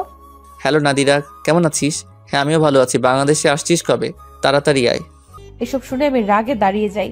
এরপর আমি সেখান থেকে ঘুরে চলে যাই আর ওয়াশরুমে গোসল করতে ঢুকি, কিন্তু কোনো কাপড় নিয়ে যাইনি। আমার সেই খেয়াল ছিল না। ডাক্তারের কথা শুনে আমি মাটিতে বসে পড়লাম আর হতভম্ব হয়ে ডাক্তারের দিকে তাকিয়ে রইলাম। ইহিতার বাবা চশমা খুলে ফ্লোরে বসে পড়লেন। আমি একদম নিস্তব্ধ হয়ে গেছি। আমার কি বলা উচিত বা কি বলবো সেটাই জানি না। কেবিন থেকে নার্স এসে ডাক্তারকে বলল, স্যার, পেশেন্ট তার বেবিকে দেখতে চাইছে, কি করব? যা করতে চাইছে করতে দাও, আটকিও না। আশরাফ, হিয়াকে হসপিটালে নিয়ে আয়। ভাইয়া খুব দ্রুত বাসায় ফোন করলো আর আম্মুকে বলল হিয়াকে নিয়ে ইমিডিয়েট হসপিটালে আসতে। ভাইয়া আমাকে উঠিয়ে কেবিনে নিয়ে গেল। আমি এক দৃষ্টিতে তাকিয়ে আছি ইহিতার দিকে। চোখগুলো লাল রঙের হয়ে গেছে। ইহিতার চোখ থেকে ঝর্ণা বইছে। কে কাকে কি বলবে কিছু বুঝতে পারছি না কেউ। ইহিতা আমার হাতের উপর হাত রাখলো। হিয়ার আব্বু, এই হিয়ার আব্বু, কথা বলবে না হিয়ার আম্মুর সাথে? কথাগুলো বলতে গিয়ে ইহিতার গলা ধরে আসছিল। আমি এখনো কিছু বলছি না, শুধু তাকিয়ে আছি। হিয়ার আব্বু শোনো, আমার হিয়াকে দেখো কিন্তু। তুমি তোমার খেয়াল রেখো আর কখনো আমায় মনে করে কেঁদো না কিন্তু। হিয়াকে সর্বোচ্চ দিয়ে ভালোবেসো। আমি থাকবো না তো কি হয়েছে? হিয়া তো আছে। একটা বিয়ে করো আমার ছোট্ট হিয়ার জন্য। আর শোনো, তাকে ভালোবেসো অনেক। আর একটা অনুরোধ রাখবে। ইহিতা, তুমি এসব কি বলছো? কিচ্ছু হবে না তোমার, আমরা আছি না। ভাইয়া ও কথা বলছে না কেন? ভাইয়া ওকে কথা বলতে বলেন। ও কি একটা বার আমায় জড়িয়ে ধরবে না? ও এভাবে তাকিয়ে আছে কেন আমার দিকে? ও হিয়ার আব্বু, কথা বলো না একটু। হিয়ার আব্বু। ঈশান, এই ঈশান, ভাই ঈশান, ভাই আমার, একটাবার কথা বল। এইভাবে চুপ করে থাকিস না। দেখ, ইহিতা কাঁদছে, তোর ইহিতা কাঁদছে। একটাবার ওর সাথে কথা বল। এভাবে চুপ করে থাকিস না। একা আমায় রেখে চলে যাবে? হিয়াকে রেখে চলে যাবে? আমার ভালোবাসা তোমার কাছে কিছুই ছিল না? হিয়ার আব্বু, একটা বার আমায় জড়িয়ে ধরো, একটা বার। ইহিতা উঠতে চেষ্টা করলো। ভাইয়া ইহিতাকে উঠিয়ে দেয়। ইহিতা আমাকে জড়িয়ে ধরলো। আমিও ইহিতাকে পাগলের মতো জাপটে ধরে আছি। ইহিতার চুলগুলো সব আমার হাতের মুঠো বন্দি হয়ে আছে। কেঁদে দুইজনেই গা ভাসাচ্ছি। ইহিতার আব্বু, ভাইয়া, ভাবি, ডাক্তার, নার্স সবাই কাঁদছে। ভাবি সামনে আগানোর সাহস পাচ্ছে না। এরই মাঝে বাবা মা হিয়াকে নিয়ে কেবিনে ঢুকলো। হিয়া কাঁদছে অনেক। হিয়ার কান্নার আওয়াজ শুনে ইহিতা হিয়ার দিকে তাকায় আর খুব দ্রুত হিয়াকে কোলে নেয়। ইহিতা হিয়াকে কোলে নেওয়ার পর হিয়া একদম চুপ হয়ে যায় আর ইহিতার দিকে ফ্যালফ্যাল করে তাকিয়ে থাকে। ইহিতা বুকের সাথে মিশিয়ে ফেলে হিয়াকে। আমি ইহিতাকে ছাড়ছি না। ইহিতার কপালের সাথে কপাল লাগিয়ে বললাম, এই ছোট্ট হিয়াটা কি থাকতে পারবে ওর আম্মুকে ছাড়া? ও হিয়ার আম্মু, তুমি প্লিজ কোথাও যেও না হিয়াকে আর আমাকে ছেড়ে। আমি বেঁচে থেকেও যে মরে যাব। ইহিতা সোনা, প্লিজ তুমি যেও না কোথাও। আমি পারবো না তোমাকে ছাড়া থাকতে। আমি কিভাবে থাকবো তোমাদের ছাড়া? আমি মরতে চাই না, আমি মরতে চাই না। ইহিতা, আমি তোমায় কোথাও যেতে দিব না, কোথাও না। তুমি আমার আর আমার কাছেই থাকবে। ইহিতা, আমায় একা করে দিও না। আমি পাগল হয়ে যাব ইহিতা, পাগল হয়ে যাব। হিয়ার আব্বু, আমার হিয়াকে দেখো আর ওকে কখনো কষ্ট দিও না। ওর জন্য একটা মা এনে দিও। চুপ করো তুমি। আমার ইহিতার কিচ্ছু হবে না, কিচ্ছু না। বাবা, আমাকে মাফ করে দিও। এতদিন অনেক অন্যায় করেছি। তুমি নিজের খেয়াল রেখো, হিয়ার সাথে থেকো আর ওর জন্য একটা মিষ্টি মেয়েকে এনে দিও। আর ভাইয়া, বৌমনি, হিয়াকে দেখো আর আমার এই পাগলটাকেও দেখো, আমার বাবাকেও দেখো। আম্মু, আব্বু, আমায় মাফ করে দিও। অনেক বেয়াদবি করেছি তোমাদের সাথে, মাফ করে দিও। আর তোমাদের হিয়াকে দেখে রেখো। আমার সবচেয়ে প্রিয় জিনিস দুটো রেখে যাচ্ছে, আমার ঈশান আর হিয়া। ওদের অযত্ন করো না। কেউ কিছু বলতে পারছে না, শুধু কাঁদছে। নার্সরা সবাই বেরিয়ে গেছে এই দৃশ্য সইতে না পেরে। মায়ের কোলে সন্তান রেখে মা মারা যাচ্ছে, এর থেকে দুর্ভাগা হয়তো এই দুনিয়ার কেউ নেই। আমি ঈশানকে ছেড়ে দিয়ে হিয়াকে ঈশানের কোলে দিলাম। কাঁদবে না একদম, আর ঠিক মতো খাওয়া দাওয়া করবে। হিয়াকে খাওয়াবে, গোসল করাবে, খেলবে ওর সাথে। সব দায়িত্ব তোমায় দিয়ে গেলাম, কিন্তু কোনো দায়িত্ব নিতে যদি ভুল করেছো তো দেখো। আমি কেমনে থাকবো ইহিতা? আমায় নিয়ে যাও না তোমার সাথে। তোমায় ছাড়া আমি কেমনে থাকবো বলো ইহিতা, বলো। তুমি কেন বুঝছো না ইহিতা ছাড়া? ঈশান আমার কথা শেষ করার আগেই ইহিতা আমার বুকের উপর মাথা কাত করে দেয় আর হিয়ার উপর এক হাত ফেলে দেয়। আমার তখন বুক ধুক করে ওঠে, আমার হাত কাঁপছে। ভাইয়া হিয়াকে নেয় আমার কাছ থেকে আর আমি ইহিতার মাথা নাড়িয়ে দেখি ইহিতা কথা বলছে না। আমি ইহিতার গাল ধরে বলি, ইহিতা, এই হিয়ার আম্মু, কোথায় গেলা তুমি? এই ইহিতা, ইহিতা। ইহিতার বাবা চুপ হয়ে যায় আর ডাক্তার আমাকে সরিয়ে দেয় ইহিতার সামনে থেকে। ভাবি সেন্সলেস হয়ে যায়। ভাইয়া হিয়াকে সিমির কাছে দিয়ে ভাবির জ্ঞান ফিরালো। ভাবি তখন ভাইয়াকে জড়িয়ে ধরে হাউমাউ করে কেঁদে দেয়। ইহিতার মুখের দিকে তাকিয়ে আছি আমি। হিয়া অনেক কান্না করছে। হিয়ার কান্না কেউ থামাতে পারছে না। আমি তখন হিয়াকে কোলে নেই। হিয়াকে কোলে নিয়ে আমি ইহিতার লাশের সামনে যাই। হিয়া তখন ইহিতার জামা ধরে টানাটানি করছিল, কিন্তু ইহিতার নির্জীব শরীর আর তার আদরের মেয়ের ছোঁয়া বুঝতে পারছে না। আমি হিয়াকে বুকে জড়িয়ে নিয়ে শুধু কাঁদছি। সামনে ইহিতার মায়াভরা মুখটি চোখ বন্ধ করে রেখেছে সারা জীবনের জন্য। ইহিতার বাবা কিছু বলছে না। ডাক্তার সাগর ইহিতার বাবাকে সামলাচ্ছেন। ভাইয়া ভাবি আমার কাছে এসে দাঁড়ায়। ভাবি হিয়াকে আমার কোল থেকে নেয়। ভাইয়াকে জড়িয়ে ধরে হাউমাউ করে কেঁদে দেয় আমি। ভাইয়ারে আমি থাকবো কিভাবে এই মায়াপরীকে ছাড়া? আমার হিয়া থাকবে কিভাবে? ও এইভাবে আমাদের দুইজনকে একা ছেড়ে চলে গেল কেন? ভাইয়া কথা বলো। আর কখনোই তো ও আমায় বলবে না খাইয়ে দাও, বলবে না দুষ্টামি করো না। ভাইয়া আমার বুকটা যে ফেটে যাচ্ছে রে ভাইয়া। ইহিতাকে এনে দাও ভাইয়া, এনে দাও। আমি মরে যাবো ওকে ছাড়া। ভাই তুই কাঁদিস না। তুই এইভাবে ভেঙে পড়লে হিয়ার আম্মুকে কে দেখবে বল? এখন তোর উপরে দায়িত্ব কত তুই জানিস না। শক্ত কর নিজেকে। ভাইয়া আমি ইহিতাকে ছাড়া থাকতে পারবো না। ভাইয়া এনে দাও ওকে। ভাইয়াও কাঁদছে, কিন্তু কি বলবে? ভাবি করিডোরে দাঁড়াই হিয়াকে নিয়ে। মা বাবাও ভাবির পাশে বসে কাঁদছে। 1 ঘন্টার মধ্যে ইহিতাকে দাফন করা হলো। আমি হাতে মাটি লাগা থাকা অবস্থায় হিয়াকে নিয়ে কবরের সামনে বসে পড়লাম আর চোখের পানি দিয়ে কবর ভিজাচ্ছি। হিয়াও চিৎকার করে কাঁদছে। আমি কোনো কথা বলছি না, শুধু হিয়ার দিকে তাকিয়ে আছি। আম্মু দেখ না, তোর আম্মু কি শান্তিতে ঘুমাচ্ছে তোকে আর আমাকে ছেড়ে? বল তো আম্মু, তুই কি থাকতে পারবি তোর আম্মুকে ছাড়া? ভাইয়া পাশে দাঁড়িয়ে কান্না করছে, সাথে বাবা আর আঙ্কেল। আমি হিয়াকে বলছি, জানো হিয়া, তোমার আম্মু কখনো অন্ধকারে থাকতে পারতো না। আজ দেখো ও নিজেই অন্ধকার হয়ে গেছে। ও ভয় পেলেই আমার টি শার্ট ছিঁড়ে ফেলতো টান দিয়ে, কিন্তু এখন কে ছিঁড়বে?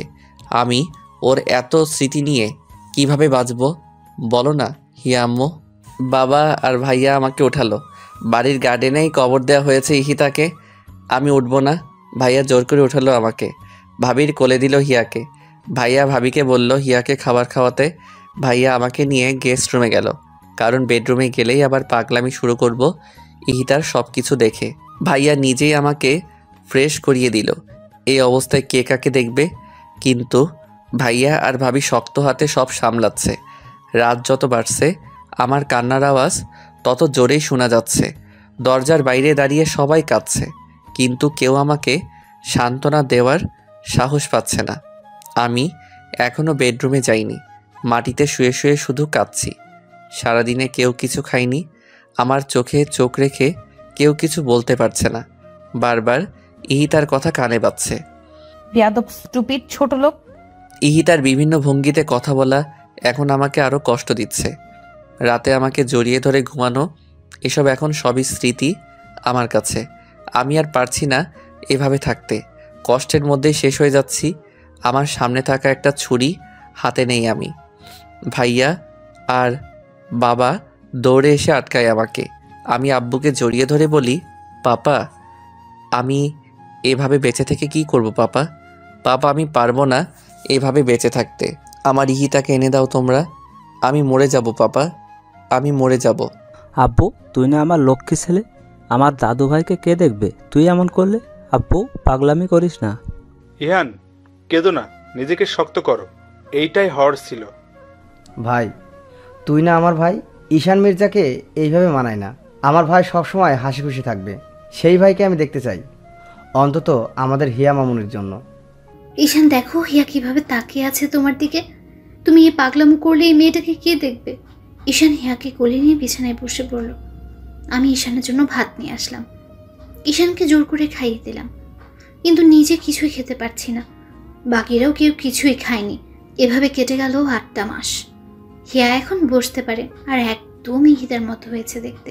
ঈশান আগের থেকে অনেক শান্ত হয়ে গেছে, কিন্তু ঈশানের কষ্টের সাক্ষী হয়ে থাকে প্রতিটা রাত। বাবা ঈশানকে কাজে ব্যস্ত রাখতে চান যাতে ঈশান ইহিতাকে ভুলতে পারে, তাই তিনি সমস্ত ব্যবসা ঈশানের উপর দিয়ে দিলেন। ইহিতার বাবা ঈশানদের সাথেই থাকেন, যদিও তিনি থাকতে চাননি, কিন্তু সবার জোড়াজুড়িতে থাকতে হয়েছে। আমি আর সিমি মিলে হিয়াকে দেখে রাখি।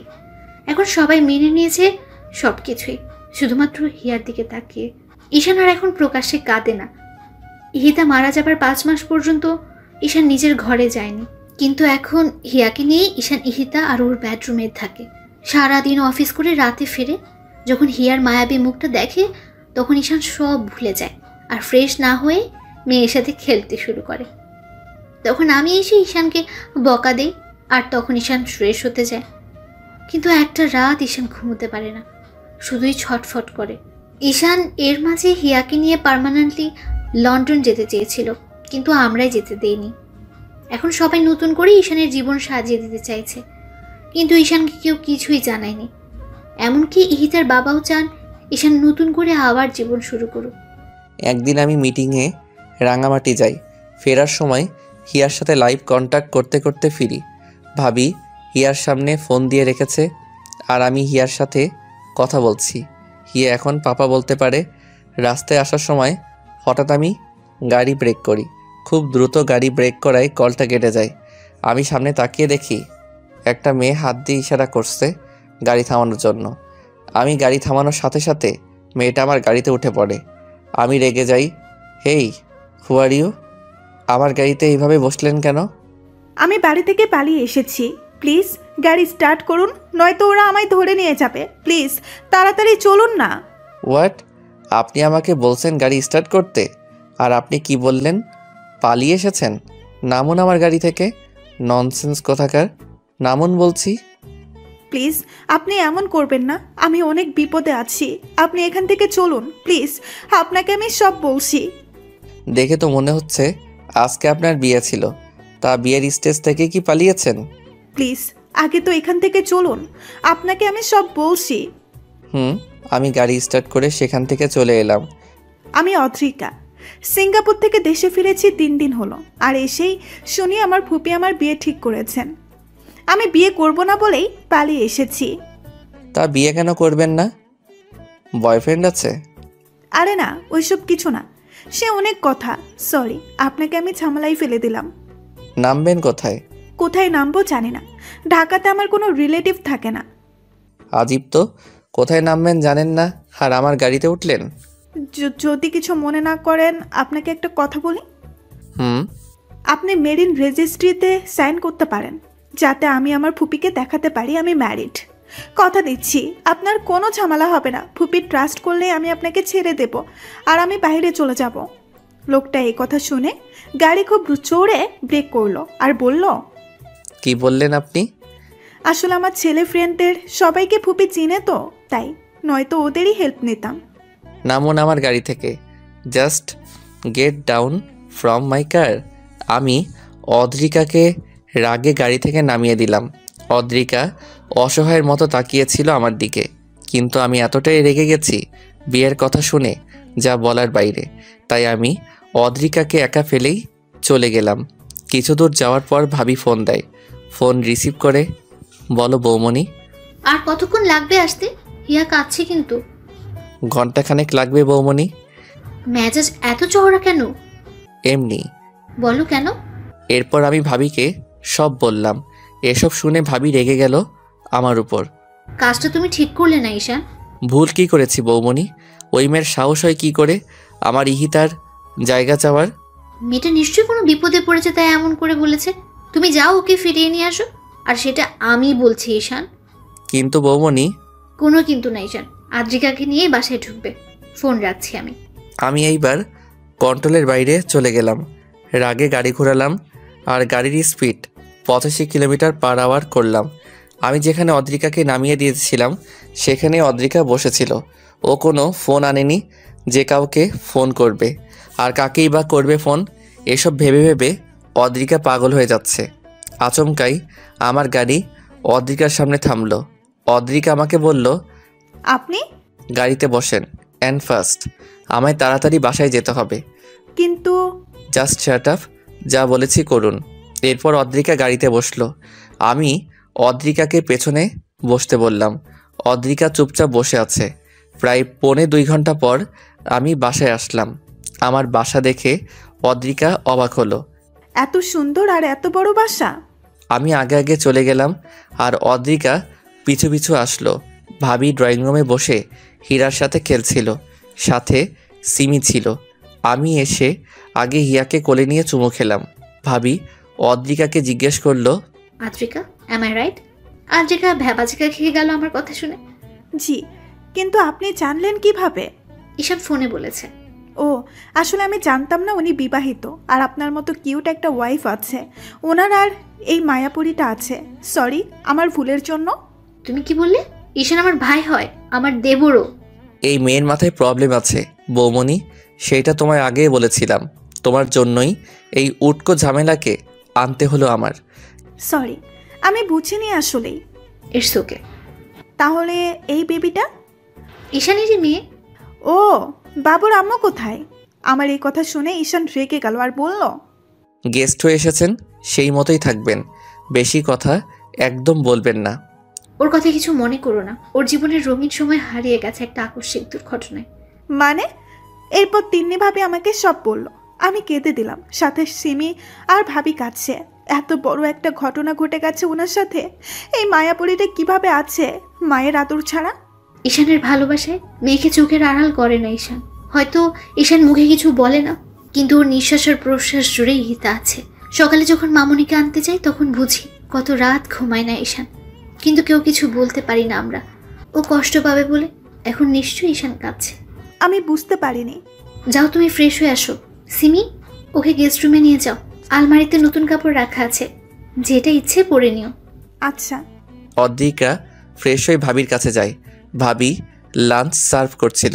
আমি এখনও নিচে নামিনি। হিয়াকে ঘুম পাড়িয়ে দিয়ে নিচে খেতে আসলাম।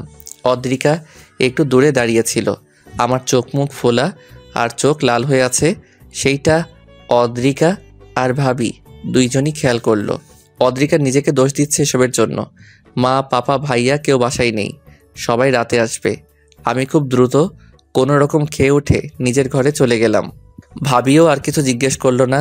লাঞ্চ শেষ করে ভাবি আর অদ্রিকা একসাথে বসলো। ভাবি অদ্রিকার প্রবলেম সম্পর্কে জানতে চাইলে অদ্রিকা সব বলল। ঘটনাটা ছিল, অদ্রিকার বাবা মা মারা যাওয়ার আগে অদ্রিতাকে সব সম্পত্তি দিয়ে যান, কিন্তু অদ্রিকার ফুপি সেই সম্পত্তি পাওয়ার জন্য ফালতু একটা বেকার ছেলের সাথে অদ্রিকার বিয়ে দিতে চায়, কিন্তু অদ্রিকা সেখান থেকে পালিয়ে আসে। অদ্রিকা সবেমাত্র পড়াশোনা শেষ করে দেশে ফিরেছে, আর এর মাঝেই সে তার ফুপির আসল রূপ দেখতে পায়। এসব বলতে বলতে অদ্রিকা একটা দীর্ঘ নিঃশ্বাস ফেলল। এর মাঝে অদ্রিকা একবারও আমার বেডরুমে যায়নি। অদ্রিকা আসার পর ভাবি একজন সঙ্গী পেয়েছে, কিন্তু অদ্রিকার নিজেকে ঝামেলা মনে হচ্ছে। হঠাৎ করে অদ্রিকা নিজের অজান্তে আমাকে কষ্ট দিয়ে ফেলল। এসব ভেবে অদ্রিকার মন ভীষণ খারাপ। রাত পর্যন্ত আমি নিচে নামলো না। ভাবিও 3 বার গিয়ে হিয়াকে দেখে এসেছে, কিন্তু অদ্রিকা আসেনি একবারও আমার ঘরে। রাতে সবাই একসাথে ডিনার করলাম। রাতে যখন সবাই খেতে বসলো তখন সবাই ভাবিকে জিজ্ঞেস করছিল, এই মেয়েটা কে? এরপর ভাবি অদ্রিকার সব কথা বলল সবাইকে।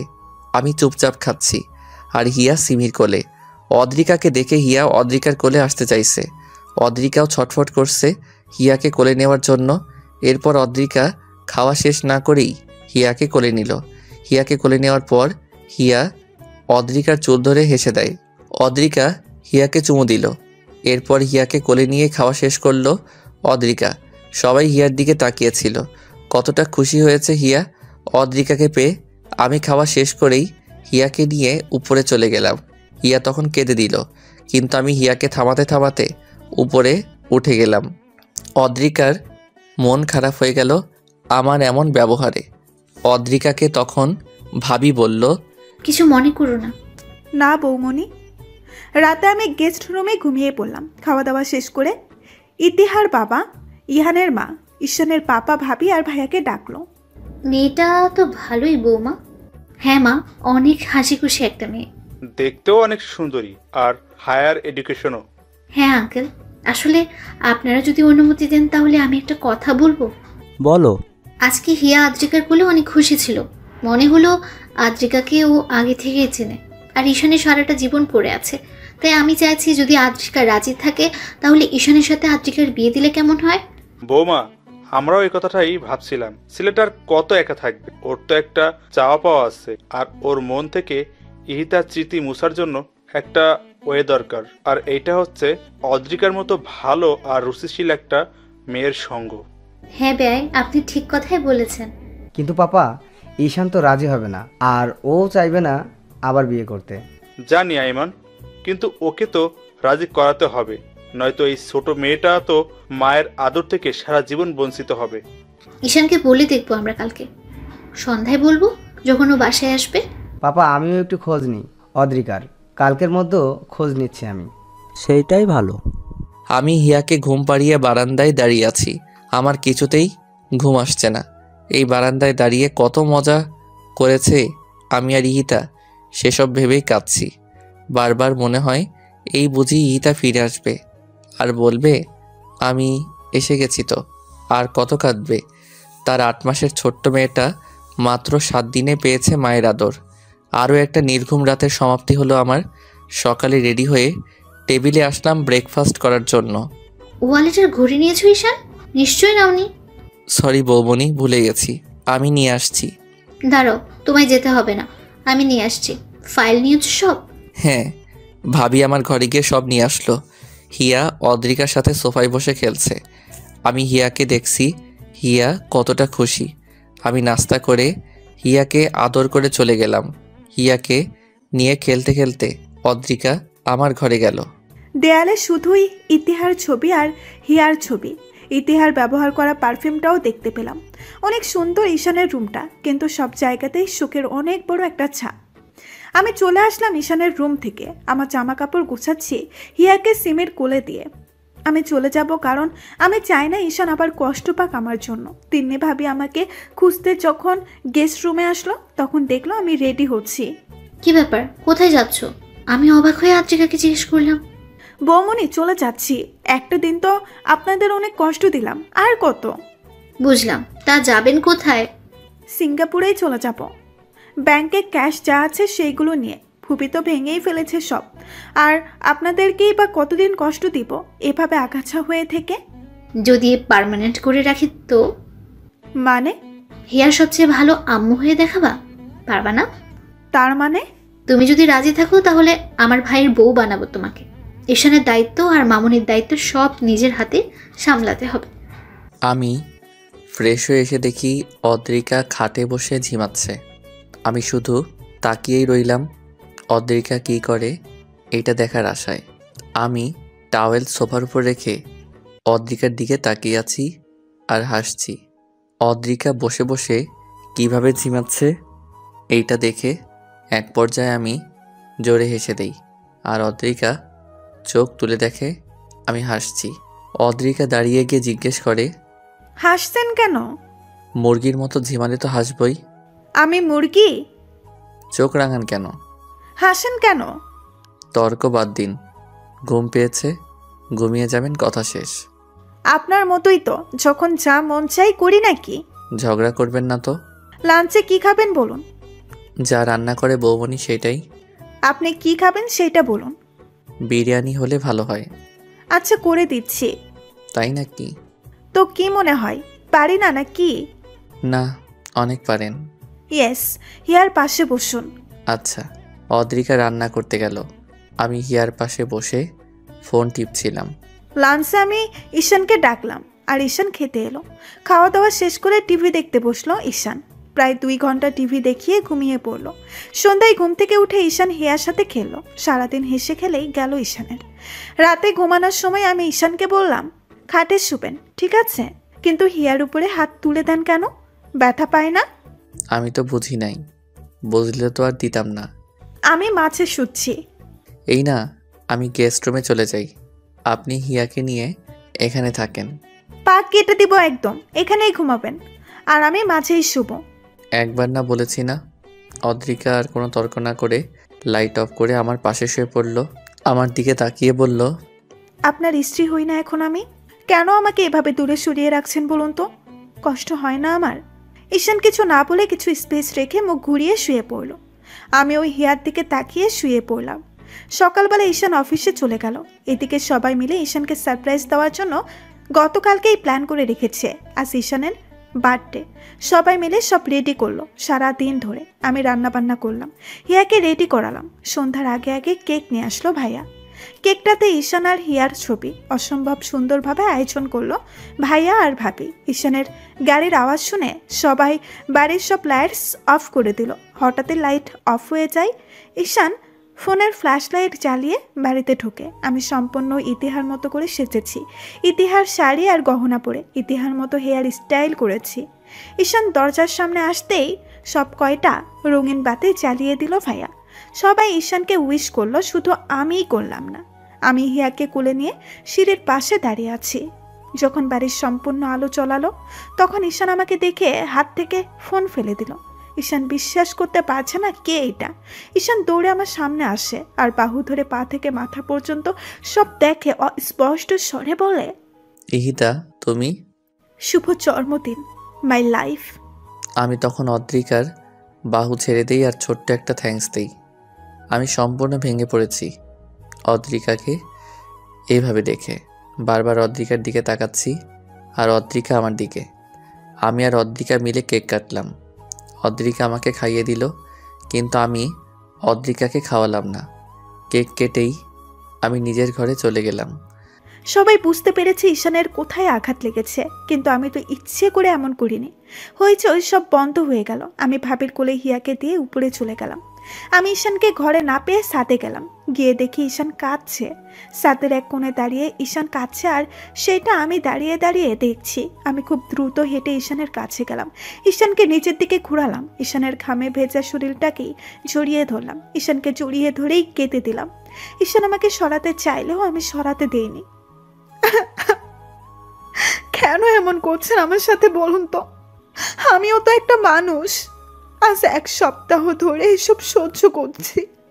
নিজে তো কষ্ট পাচ্ছেন, সাথে আমাকেও কষ্ট দিচ্ছেন। আচ্ছা আমাকে একটা কথা বলুন তো, ইতিহা আপুর স্মৃতি নিয়ে বাঁচতে পারবেন সারা জীবন, নাকি এভাবেই নির্জীব মানুষের মতো জীবন কাটিয়ে দিবেন? ঈশান একটা মেয়ে আর কত সহ্য করার ক্ষমতা রাখে বলুন তো আমায়? আমার সামনে আপনি সারাক্ষণ ইতিহা আপুর জন্য কষ্ট পান, সেটা কি আমার খুব ভালো লাগে? আজ যে এখানে দাঁড়িয়ে কাঁদছেন, কেন কাঁদছেন? জবাব দিন আমায়। আমাকে আষ্টে পৃষ্ঠে জড়িয়ে আছে অদ্রিকা। সরাতেও পারছি না, আর কিছু বলতেও পারছি না।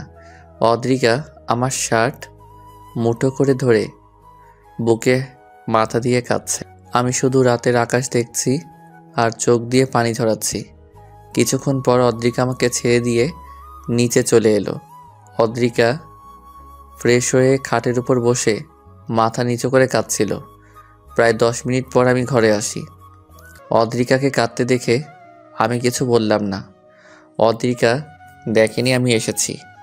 অদ্রিকা ওয়ালেট রাখার আওয়াজ শুনে আমার দিকে তাকিয়ে চোখ মুছে ফেলল।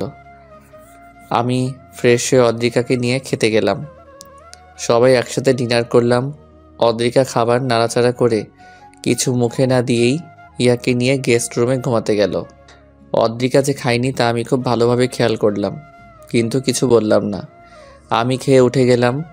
ঘরে গিয়ে দেখি অদ্রিকা আর হিয়া ঘরে নেই। গেস্ট রুম লক দেখে বুঝতে পারি অদ্রিকা এভাবেই আছে। দরজা নক করলাম। অদ্রিকা দরজা খুলে দিয়ে ভেতরে চলে আসে। আমি অদ্রিকাকে বললাম, তোমার ঘর এটা নয় অদ্রিকা। অদ্রিকা বিস্ময় নিয়ে আমার দিকে তাকায়। কান্না করার পর চোখ নাক মুখ লাল হয়ে আছে অদ্রিকার। ঈশান কি সত্যি আমাকে তুমি বলল? ঈশান আবার বলল, হিয়াকে কোলে নাও আর ঘরে আসো। আমি আবারও অবাক হয়ে যাই ঈশানের কথা শুনে। এইবার ঈশান নিজেই হিয়াকে কোলে নিয়ে আমার হাত ধরে ঘরে নিয়ে যায়। হিয়া ঘুমিয়ে পড়েছে, তাই ঈশান হিয়াকে বাম পাশে খাটে শুয়ে দিল। ঈশান দরজা লক করে দিল। আমাকে খাটে বসে থাকতে দেখে ঈশান আমার হাত ধরে আমার কোলে শুয়ে পড়ল। আমি অবাকের উচ্চ সীমানায় পৌঁছে গেছি ঈশানের এমন ব্যবহার দেখে। ঈশান আমার হাতে চুমু দিল। আমি কেঁপে উঠলাম। ঈশান আমার মাথা নিচু করে আমার ঠোঁটে চুমু দিল। আমি এবার ঈশানকে জিজ্ঞাসা করলাম, আপনি ঠিক আছেন? কি করছেন এসব? আমি অদ্রিকার প্রশ্ন শুনে উঠে বসলাম। মায়াবী দৃষ্টিতে তাকালাম অদ্রিকার দিকে। অদ্রিকার সিল্কি চুলগুলো কানের পেছনে গুজে দিয়ে বললাম, আমি ঠিক আছি, আর সম্পূর্ণ ঠিকই আছি। এতদিন ঠিক ছিলাম না। ইহিতাকে ভালোবাসি 6 বছর ধরে। বিয়ের 1 বছরের মাথায়ও মারা গেল। 6 বছরের অপেক্ষা, আক্ষেপ সব নষ্ট হয়ে গেল আমার, যখন ইহিতা আমার বুকের উপর শুয়ে মারা গেল। এই 8 মাস প্রতিটা সেকেন্ড ইহিতাকে খুঁজেছি আমি। অনেক ভালোবাসি ওকে আমি। ও আমার মনের জায়গাতেই আছে, যে জায়গায় ওর থাকার কথা। কিন্তু এই সত্যির মাঝেও চরম সত্যি হচ্ছে, তোমায় আমি বিয়ে করেছি। হ্যাঁ, সেইটা নিজের ইচ্ছাই করিনি, সেইটা তুমিও ভালো জানো। কিন্তু আমার ইচ্ছা অনিচ্ছাই তো তোমার জীবনটা এলোমেলো হয়ে যাচ্ছে। ইহিতা আজ নেই, কিন্তু ওর স্মৃতি তো থাকবে আমার কাছে সারা জীবন। তোমায় বিয়ে করেছি কষ্ট দেওয়ার জন্যে নয়, কিন্তু সেই কষ্টটাই তুমি পাচ্ছ। তোমায় কষ্ট দেওয়ার কোনো অধিকার নেই আমার। এতদিন তাহলে কোথায় ছিল আপনার এই কথাগুলো? নাকি এতদিন আমি ছিলাম না? ঈশান জীবন কাউকে দ্বিতীয় সুযোগ দেয় না, কিন্তু আপনাকে দিয়েছে। আমাকে কি আপনার যোগ্য মনে হয় না? নাকি আমি ইতিহা আপুর মতো আপনাকে ভালোবাসতে পারি না? তার মতো করে ভালোবাসা লাগবে না, তুমি তোমার মতো করেই ভালোবাসো। খাচ্ছেন কেন আপনি? না, এমনি। আমি আপনাকে অনেক কষ্ট দিয়ে ফেললাম, তাই না? না, তুমি আমায় কষ্ট দেওয়ার কে বলো তো? স্রষ্টা চান এমনটাই হোক, তাই হয়েছে। ঈশান, আপনি আপনার মতো থাকুন, আর বিরক্ত করব না আপনাকে। আমি জানি আপনি কতটা ভালোবাসেন ইতিহা আপুকে, যার কারণে এসব আপনি মেনে নিতে পারছেন না। সমস্যা নেই, এইভাবেই থাকবো আমি সারা জীবন। শুধু আপনার সাথে থাকতে দিলেই হবে, আর কিচ্ছু লাগবে না। ঘুম পেয়েছে, ঘুমাবো। অদ্রিকা পিছু হাঁটতে নিলে আমি অদ্রিকাকে এক টানে নিজের কাছে নিয়ে আসি। অদ্রিকার মাথা আমার বুকের সাথে বাড়ি খায়, চুলগুলো খুলে গেছে। আমি অদ্রিকাকে বললাম, ঈদ আমার অতীত আর তুমি বর্তমান। মানুষ বর্তমানকে নিয়ে বাঁচতে পারে, অতীতকে নিয়ে নয়। অতীত মানুষকে তিলে তিলে নিঃস্ব করে দেয়। আজ আমার ইহিতা যদি থাকতো তোমার বদলে, তাহলে হয়তো বলতো, ঈশান তুমি ঠিক করছো না। তোমার সুখ দেখতে চেয়েছিলাম আমি, চোখের পানি নয়। ইহিতা আর তোমার মধ্যে তফাৎটা কি জানো? ইহিতা ছিল আমার প্রথম প্রেম, আর তুমি প্রথম বন্ধু। মানুষ কখনোই এই দুইটা জিনিস ভুলতে পারে না। তুমি থাকলেও যেমন আমি ইহিতাকে ভুলতে পারবো না, তেমনি তোমায় ছাড়া সামনে চলতে পারবো না। ইহিতাকে ভুলাও আমার পক্ষে সম্ভব নয়, আর তোমাকে কষ্ট দেওয়াও আমার দ্বারা সম্ভব না। হয়তো তুমি আমার হবে বলেই এত আয়োজন। এত পাগল ছিলেন আপনি ইতিহা আপুর জন্য? থাক, সেই সব বাদ দাও। আর কোনোদিন ইহিতার জিনিসপত্র ধরো না। না, ধরবো না। হিয়াকে সবসময় নিজের মেয়ের মতো আদর করো। কখনো ওকে বুঝতে দিও না যে তুমি ওর মা নও। কি বলেন আপনি? আমি হিয়ার মা না তো কে ওর মা? ঘুম পেয়েছে, ঘুমাবো। যান। তুমি? ঘুমাবো না। ঈশান আমাকে বিছানায় এনে মাঝে শোয়ালো, আর হিয়াকে দেখলো একটু। এরপর ঈশান আমাকে জড়িয়ে ধরে ঘুমিয়ে পড়লো। ঈশানের দিকে তাকিয়ে আছি, আর মনে মনে বলছি, এই ছেলেটাকে আর কোনো দিন কষ্ট দেওয়া যাবে না। জীবনে অনেক কষ্টটাই পেয়েছেও। আর ইতিহার নাম বলবো না আমি ঈশানের সামনে। এরপর আমিও ঘুমিয়ে পড়লাম। সকালে ঘুম থেকে উঠে দেখি ঈশান আর হিয়া দুজনেই ঘুমাচ্ছে। আমি উঠে যাই, ফ্রেশ হয়ে ঈশানের জন্য খাবার রেডি করলাম। আমি আজ আদ্রিকার মুখে অন্যরকম খুশির ঝলক দেখতে পাচ্ছি। রান্নাঘরে গিয়ে আদ্রিকাকে জিজ্ঞেস করলাম, ব্যাপার কি? লোভ বাইট নাকি অন্য কিছু? কিছুই না বৌমনি। ঈশান কই? ঘুমান। উঠে নেই? না। দেখে দাও, অফিসে যাবে না? কটা বেজে গেছে? হ্যাঁ বৌমনি, যাচ্ছি। তুমি একটু দেখো এগুলো। আমি রান্নাঘর থেকে বেরিয়ে দেখলাম ঈশান নামছে হিয়াকে কোলে নিয়ে। আমি এগিয়ে গিয়ে হিয়াকে কোলে নিলাম। ঈশানকে জিজ্ঞাসা করলাম, অফিসে যাবেন না? না। কেন? পরে বলবো, জুস দিয়ে যাও। দিচ্ছি। শরীর খারাপ না তো আবার? আরে না, হিয়াকে দিয়ে যাও আমার কাছে। অদ্রিকা আমাকে জুস এনে দিল। আমি পিয়াকে ফোন করে বললাম, আগামী 7 দিন সে অফিসে যাব না। সব যেন ম্যানেজ করে ম্যানেজার আর ও মিলে। অদ্রিকা আমাকে জিজ্ঞেস করলো, 7 দিন যাবেন না কেন? বলবো তো, ব্রেকফাস্ট সার্ভ করো। করছি, আসেন। সবাই মিলে একসাথে ব্রেকফাস্ট খেতে বসলাম। ঈশান খাবার মাঝে সবাইকে বলল, আমি আজ রাতের ফ্লাইটে কক্সবাজার যাচ্ছি অদ্রিকা আর হিয়াকে নিয়ে। সবাই অবাক হয়ে গেল, সাথে অদ্রিকাও। আমরাও ভাবছিলাম তোর বাইরে যাওয়া দরকার, দেশের বাইরে যা। না ভাইয়া, হিয়া বড় হলে বাইরে যাওয়ার প্ল্যান করব। অফিসে তাহলে আমি বসছি, তুই ঘুরে আয়। হুম। ঈশান আমাকে নিয়ে ঘুরতে যাবে এই কথা ভেবেই আমি লাফাচ্ছি। ব্রেকফাস্ট টেবিল থেকে হিয়াকে নিয়ে ঘরে গেলাম। ঈশান খাওয়া শেষ করে ঘরে এলো। ঈশানকে দেখে আমি ঈশানের কাছে এগিয়ে যাই, হিয়াকে কুলে নিয়ে। ঈশানকে জিজ্ঞাসা করলাম, আমরা কি সত্যি আউটিংয়ে যাচ্ছি? হুম। বিশ্বাস হচ্ছে না। হিয়াকে আমার কাছে দিয়ে তুমি রেডি হও, বিশ্বাস হওয়া লাগবে না। যাবো তো রাতে, এখন কিসের রেডি? কিছু লাগলে বলো, অর্ডার করে দেই। আর কাপড় গোছাতে হবে না? হ্যাঁ, তা তো হবেই। সেগুলোই করো এখন, আমি হিয়াকে দেখছি। আচ্ছা, আমি যাওয়ার জন্য সম্পূর্ণ তৈরি। সন্ধ্যার পর ঈশান আমি হিয়াকে নিয়ে রেডি হয়ে নিচে নামলাম। ঈশান হোয়াইট শার্ট আর ব্ল্যাক জিন্স পরেছে, আমি ব্ল্যাক শাড়ি আর গা ভর্তি গহনা। হিয়াকে আমি টি শার্ট আর শর্ট পরিয়েছি। আমাদের দেখতে ভীষণ সুন্দর লাগছে। সবার কাছ থেকে বিদায় নিয়ে ঈশান এয়ারপোর্টের উদ্দেশ্যে রওনা দিল। ড্রাইভার গাড়ি চালাচ্ছে আর আমরা পেছনে বসে আছি। ঈশানের কোলে হিয়া। ঈশান হিয়ার সাথে কত কথা বলছে, আমি সেই কথাগুলো মনোযোগ দিয়ে শুনছি আর হাসছি।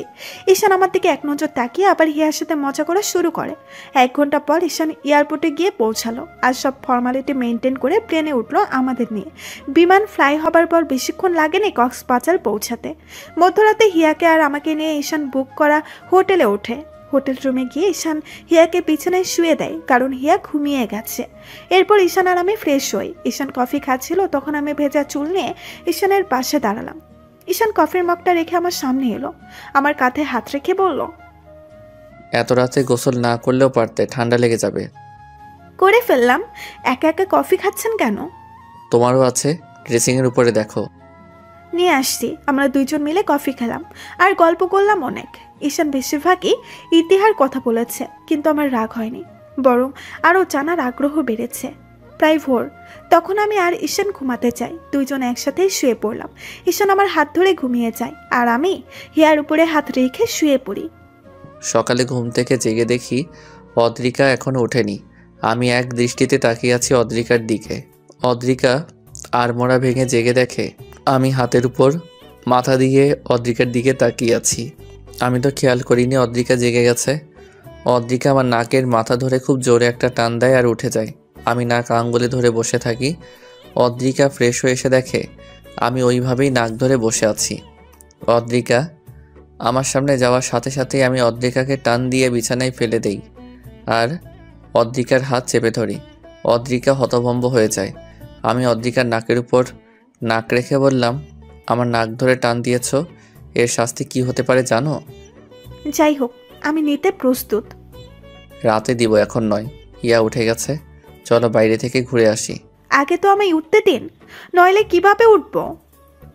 আচ্ছা উঠো। আমি টি শার্ট আর ট্রাউজার পরে হিয়া আর অদ্রিকাকে নিয়ে বের হই। অদ্রিকা জিন্স টি শার্ট আর লং কোটি পরেছে, চুলগুলো ছাড়া। আমার কোলে হিয়া আর অদ্রিকা আমার হাত জড়িয়ে ধরে আছে। সি বিচে গিয়ে দুইজন মিলে অনেক আনন্দ করলাম। অনেকক্ষণ মজা করে দুইজন হোটেলে ফিরে এলো। ফ্রেশ হয়ে বেলকনিতে দাঁড়িয়ে রইল অদ্রিকা। আমি পিছু গিয়ে অদ্রিকাকে জড়িয়ে ধরলাম। অদ্রিকা কেঁপে উঠল। অদ্রিকা পেছন থেকে ঘুরে তাকালো আমার দিকে। আমার চোখে মুখে স্পষ্ট হয়ে উঠেছে অদ্রিকাকে কাছে পাওয়ার আকুলতা। অদ্রিকা বিছানায় তাকিয়ে দেখছে হিয়া ঘুমিয়ে আছে। অদ্রিকা আমার গলা জড়িয়ে ধরল। আমার নিঃশ্বাস পড়ছে অদ্রিকার চোখে আর মুখে। অদ্রিকা বলল, বাবুর 1 বছর হতে আর বেশি দিন বাকি নেই। আমি চাই হিয়ার জন্মদিন ধুমধাম করে উদযাপন করা হোক, আর ইতিহা আপুর মৃত্যুবার্ষিকী গ্রামে করব, এখানে নয়। আমিও তাই ভাবছিলাম। হিয়ার 1 বছর পূর্ণ হওয়ার দিন থেকে ঠিক 7 দিন পরেই তো ইহিতার মৃত্যুবার্ষিকী। এই জায়গায় কতদিন থাকছি? মাত্রই তো আসলাম, এখনই যাওয়ার চিন্তা করলে কিভাবে হবে? একটা কথা জিজ্ঞেস করি, হুম। আপনি কি শুধু দায় সরাতে আমায় মেনে নিয়েছেন, নাকি ভালোবেসে? ভাবতে হবে। অদ্রিকাকে রাগানোর জন্য এই কথা বললাম। আচ্ছা ভাবুন। ভাবছি আরেকটা বিয়ে করি, তাহলে হ্যাট্রিক হয়ে যাবে। আবার এটাও ভাবছি এইবার যাকে বিয়ে করব তার ঘরে একটা ছেলে সহ করব। কি বলো? বিছানায় শুয়ে আমি অদ্রিকার দিকে তাকিয়ে কথাগুলো বললাম। অদ্রিকা আমার কথা শেষ হওয়ার সাথে সাথেই আমার বুকের উপর শুয়ে আমাকে জড়িয়ে ধরল আর বলল, সেদিন আর ঈশান মির্জা দুনিয়াতেই থাকবে না। তাহলে কোথায় যাবে? আমি অদ্রিকাকে জড়িয়ে ধরলাম। ওপারে আর সাথে অদ্রিকা আর হিয়া। থাপ্পড় মারবো আবার এই কথা বললে। প্রথম ভালোবাসা ধরে রাখতে পারিনি, বাঁধন ছিঁড়ে বেরিয়ে গেছে। শেষ ভালোবাসা আর হারাতে চাই না। ইতিহা আপু, যেই বাঁধন ছিঁড়ে গেছে সেই বাঁধন তো একদিন আমাকেও ছিঁড়তে হবে।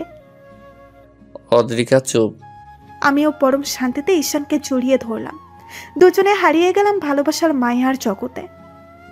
আদ্রিকা, ঈশান আর হিয়া 8 দিন কক্সবাজার অনেক আনন্দে কাটিয়েছে। বাসায় ফেরার পর আদ্রিকা আর ঈশানের মধ্যে প্রাপ্তি আর তৃপ্তির একটা সুখ অনুভব করলাম। দুজনকে সুখে দেখে নিজের অজান্তে হেসে দিই আর ওদের জন্য দোয়া করি। এরপর থেকে তার বাবা আদ্রিকাকে নিজের মেয়ে বলে ডাকেন। আইমান আদ্রিকার ফুপ্পির কাছ থেকে আদ্রিকার সমস্ত সম্পত্তির উইল এনে দিয়েছে আদ্রিকাকে। আদ্রিকা সেদিনই সব সম্পত্তি হিয়ার নামে উইল করে দেয় আর পেপার আইমানের কাছে রেখে দেয়। অনেকদিন পর মির্জা পরিবারে আবারও আলো জ্বালালো আদ্রিকা। সবার মুখে এখন একটা তৃপ্তির হাসি। সারা বাড়ি মাথায় করে রাখে আমি, আদ্রিকা আর হিয়া মিলে। 2 মা 1 মেয়ের পিছু ছুটে আর চেঁচামেচি করি। ঈশান আস্তে আস্তে তার মায়া কাটাতে পারছে, কিন্তু কোনোদিন সে তাকে ভুলবে না। আজও তাকে মনে করে রাত জাগে ঈশান, চোখের পানি ফেলে। আদ্রিকা বিছানায় শুয়ে শুয়ে তখন কাঁদে আর ঈশানকে দেখে। সে ঈশানকে বাধা দেয় না। হিয়াও আস্তে আস্তে বড় হচ্ছে। আদ্রিকার অস্তিত্ব জুড়ে শুধু ঈশান আর হিয়া। 6 বছর পর। ওই, আমাকে সুন্দর লাগছে তো, নাকি বুড়ি হয়ে গেছি? অদ্রিকা, এটা কি বললা? তুমি এত তাড়াতাড়ি বুড়ি হয়ে যাবা? তুমি এখনো আগের মতো স্মার্ট আছো, আর আমি আনস্মার্ট হয়ে যাচ্ছি দিন দিন। ও মাম্মাম, কাম অন, আর কত বলবাই কথা? আমার ফ্রেন্ডসের মাম্মিরা বলে আদ্রিকা মির্জা অনেক কিউট আর অনেক সুন্দর। আর আজ যখন তোমায় এভাবে সবাই দেখবে তখন কি হবে আমি সেটাই ভাবছি। আচ্ছা মাম্মাম, আমি ডোরেমনের গ্যাজেট দিয়ে ভবিষ্যৎ ঘুরে এসে তোমায় বলছি। হিয়া, তুমি আবারও বেশি কথা বলছো। এত কথা কি তোমার ফ্রেন্ডরা বলে? চলো, আমার ফ্রেন্ডসরা নিচে ওয়েট করছে। মামনি পাপাকে কেমন লাগছে? আমার মাম্মাম আর পাপা বল বেস্ট। তাতে সুন্দর লাগবে না তো কাজে লাগবে। কিন্তু আমি ভাবছি আমি এত কালো হয়ে গেলাম কি করে? আর এক মুহূর্ত এই মেয়েকে এখানে রাখা যাবে না। এত কথা কেমনে বলতে পারে? আমার কোলে আসো, কেক কাটবে, চলো, লেট হয়ে যাচ্ছে। আমার প্রিন্সেসকে অনেক কিউট লাগছে। ড্রেসটা তো মাম্মা এনে দিয়েছে, তাই মাম্মামের মতো কিউট লাগছে, বুঝেছো পাপা? কেন, তোমার পাপা কিউট না? বৌমনি, বৌমনি। কিরে, কি হলো? নিচে আয়। বৌমনি, এই পাগল দুটাকে সামলাও প্লিজ, নয়তো আমাকে কোথাও রেখে আসো। কেন আবার কি করেছে ওরা? মামনি, আবার কি করেছো তুমি? আজকেও মাম্মামকে রাগিয়ে দিয়েছো? আমি রাগাতে চাইনি তো বড় আব্বু, মাম্মাম এমনিতেই রেগে যায় আর বড় আম্মুর হেল্প নেই আমাকে থামানোর জন্য। আমার বুড়িটা দিন দিন পেকে যাচ্ছে। দেখ বড় আব্বু, কি বলো? বুড়ি তো হচ্ছে মাম্মাম।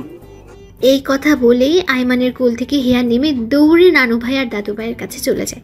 ঈশান সহ সবাই মুখ চেপে হাসছে আর আদ্রিকার মাথায় আগুন। ঈশান হঠাৎ আদ্রিকাকে কোলে তুলে নেয় আর নিচে নিয়ে আসে। আজ হিয়ার 7ম জন্মবার্ষিকী। হিয়ার জন্য আদ্রিকার কোনো সন্তান নেয়নি। ঈশান আর হিয়াকে ঘিরেই এখন আদ্রিকার জীবন। ঈশান অফিস থেকে ফেরার পর আদ্রিকার হিয়ার মুখ দেখেই সব ভুলে যায়। হিয়া জানে না এই হিতা নামে কেউ তার আসল মা। হিয়া ঈশান আর আদ্রিকাকে সবসময় ওয়ার্ল্ড বেস্ট প্যারেন্টস বলে। আদ্রিকা কেঁদে দেয়, হিয়াকে জড়িয়ে ধরে। তখন কোনো কিছুর অভাব আর অপূর্ণতা নেই ঈশান আর আদ্রিকার সংসারে। তবে ঈশান সবসময় হিতার কবরের পাশে বসে কাঁদে। আদ্রিকা তখন ঈশানকে জড়িয়ে ধরে। এভাবেই আদ্রিকা সবসময় ঈশানকে সাপোর্ট দিয়ে আসছে। ঈশান ওর জীবনে আদ্রিকার ভূমিকা কোনো দিন অস্বীকার করবে না। এখনো ঈশান খোলা রাস্তায় হেডলাইটের আলোতে বসে আদ্রিকাকে নতুন করে যায়, নতুন করে প্রপোজ করে আদ্রিকাকে। তখন আদ্রিকা শাড়ির আঁচল ধরে ঈশানের মায়া ভরা মুখের দিকে তাকিয়ে নিঃশব্দে কেঁদে দেয়। এভাবেই যুগ যুগ ধরে বেঁচে থাকুক ঈশান আর আদ্রিকার অমর আর পবিত্র প্রেম।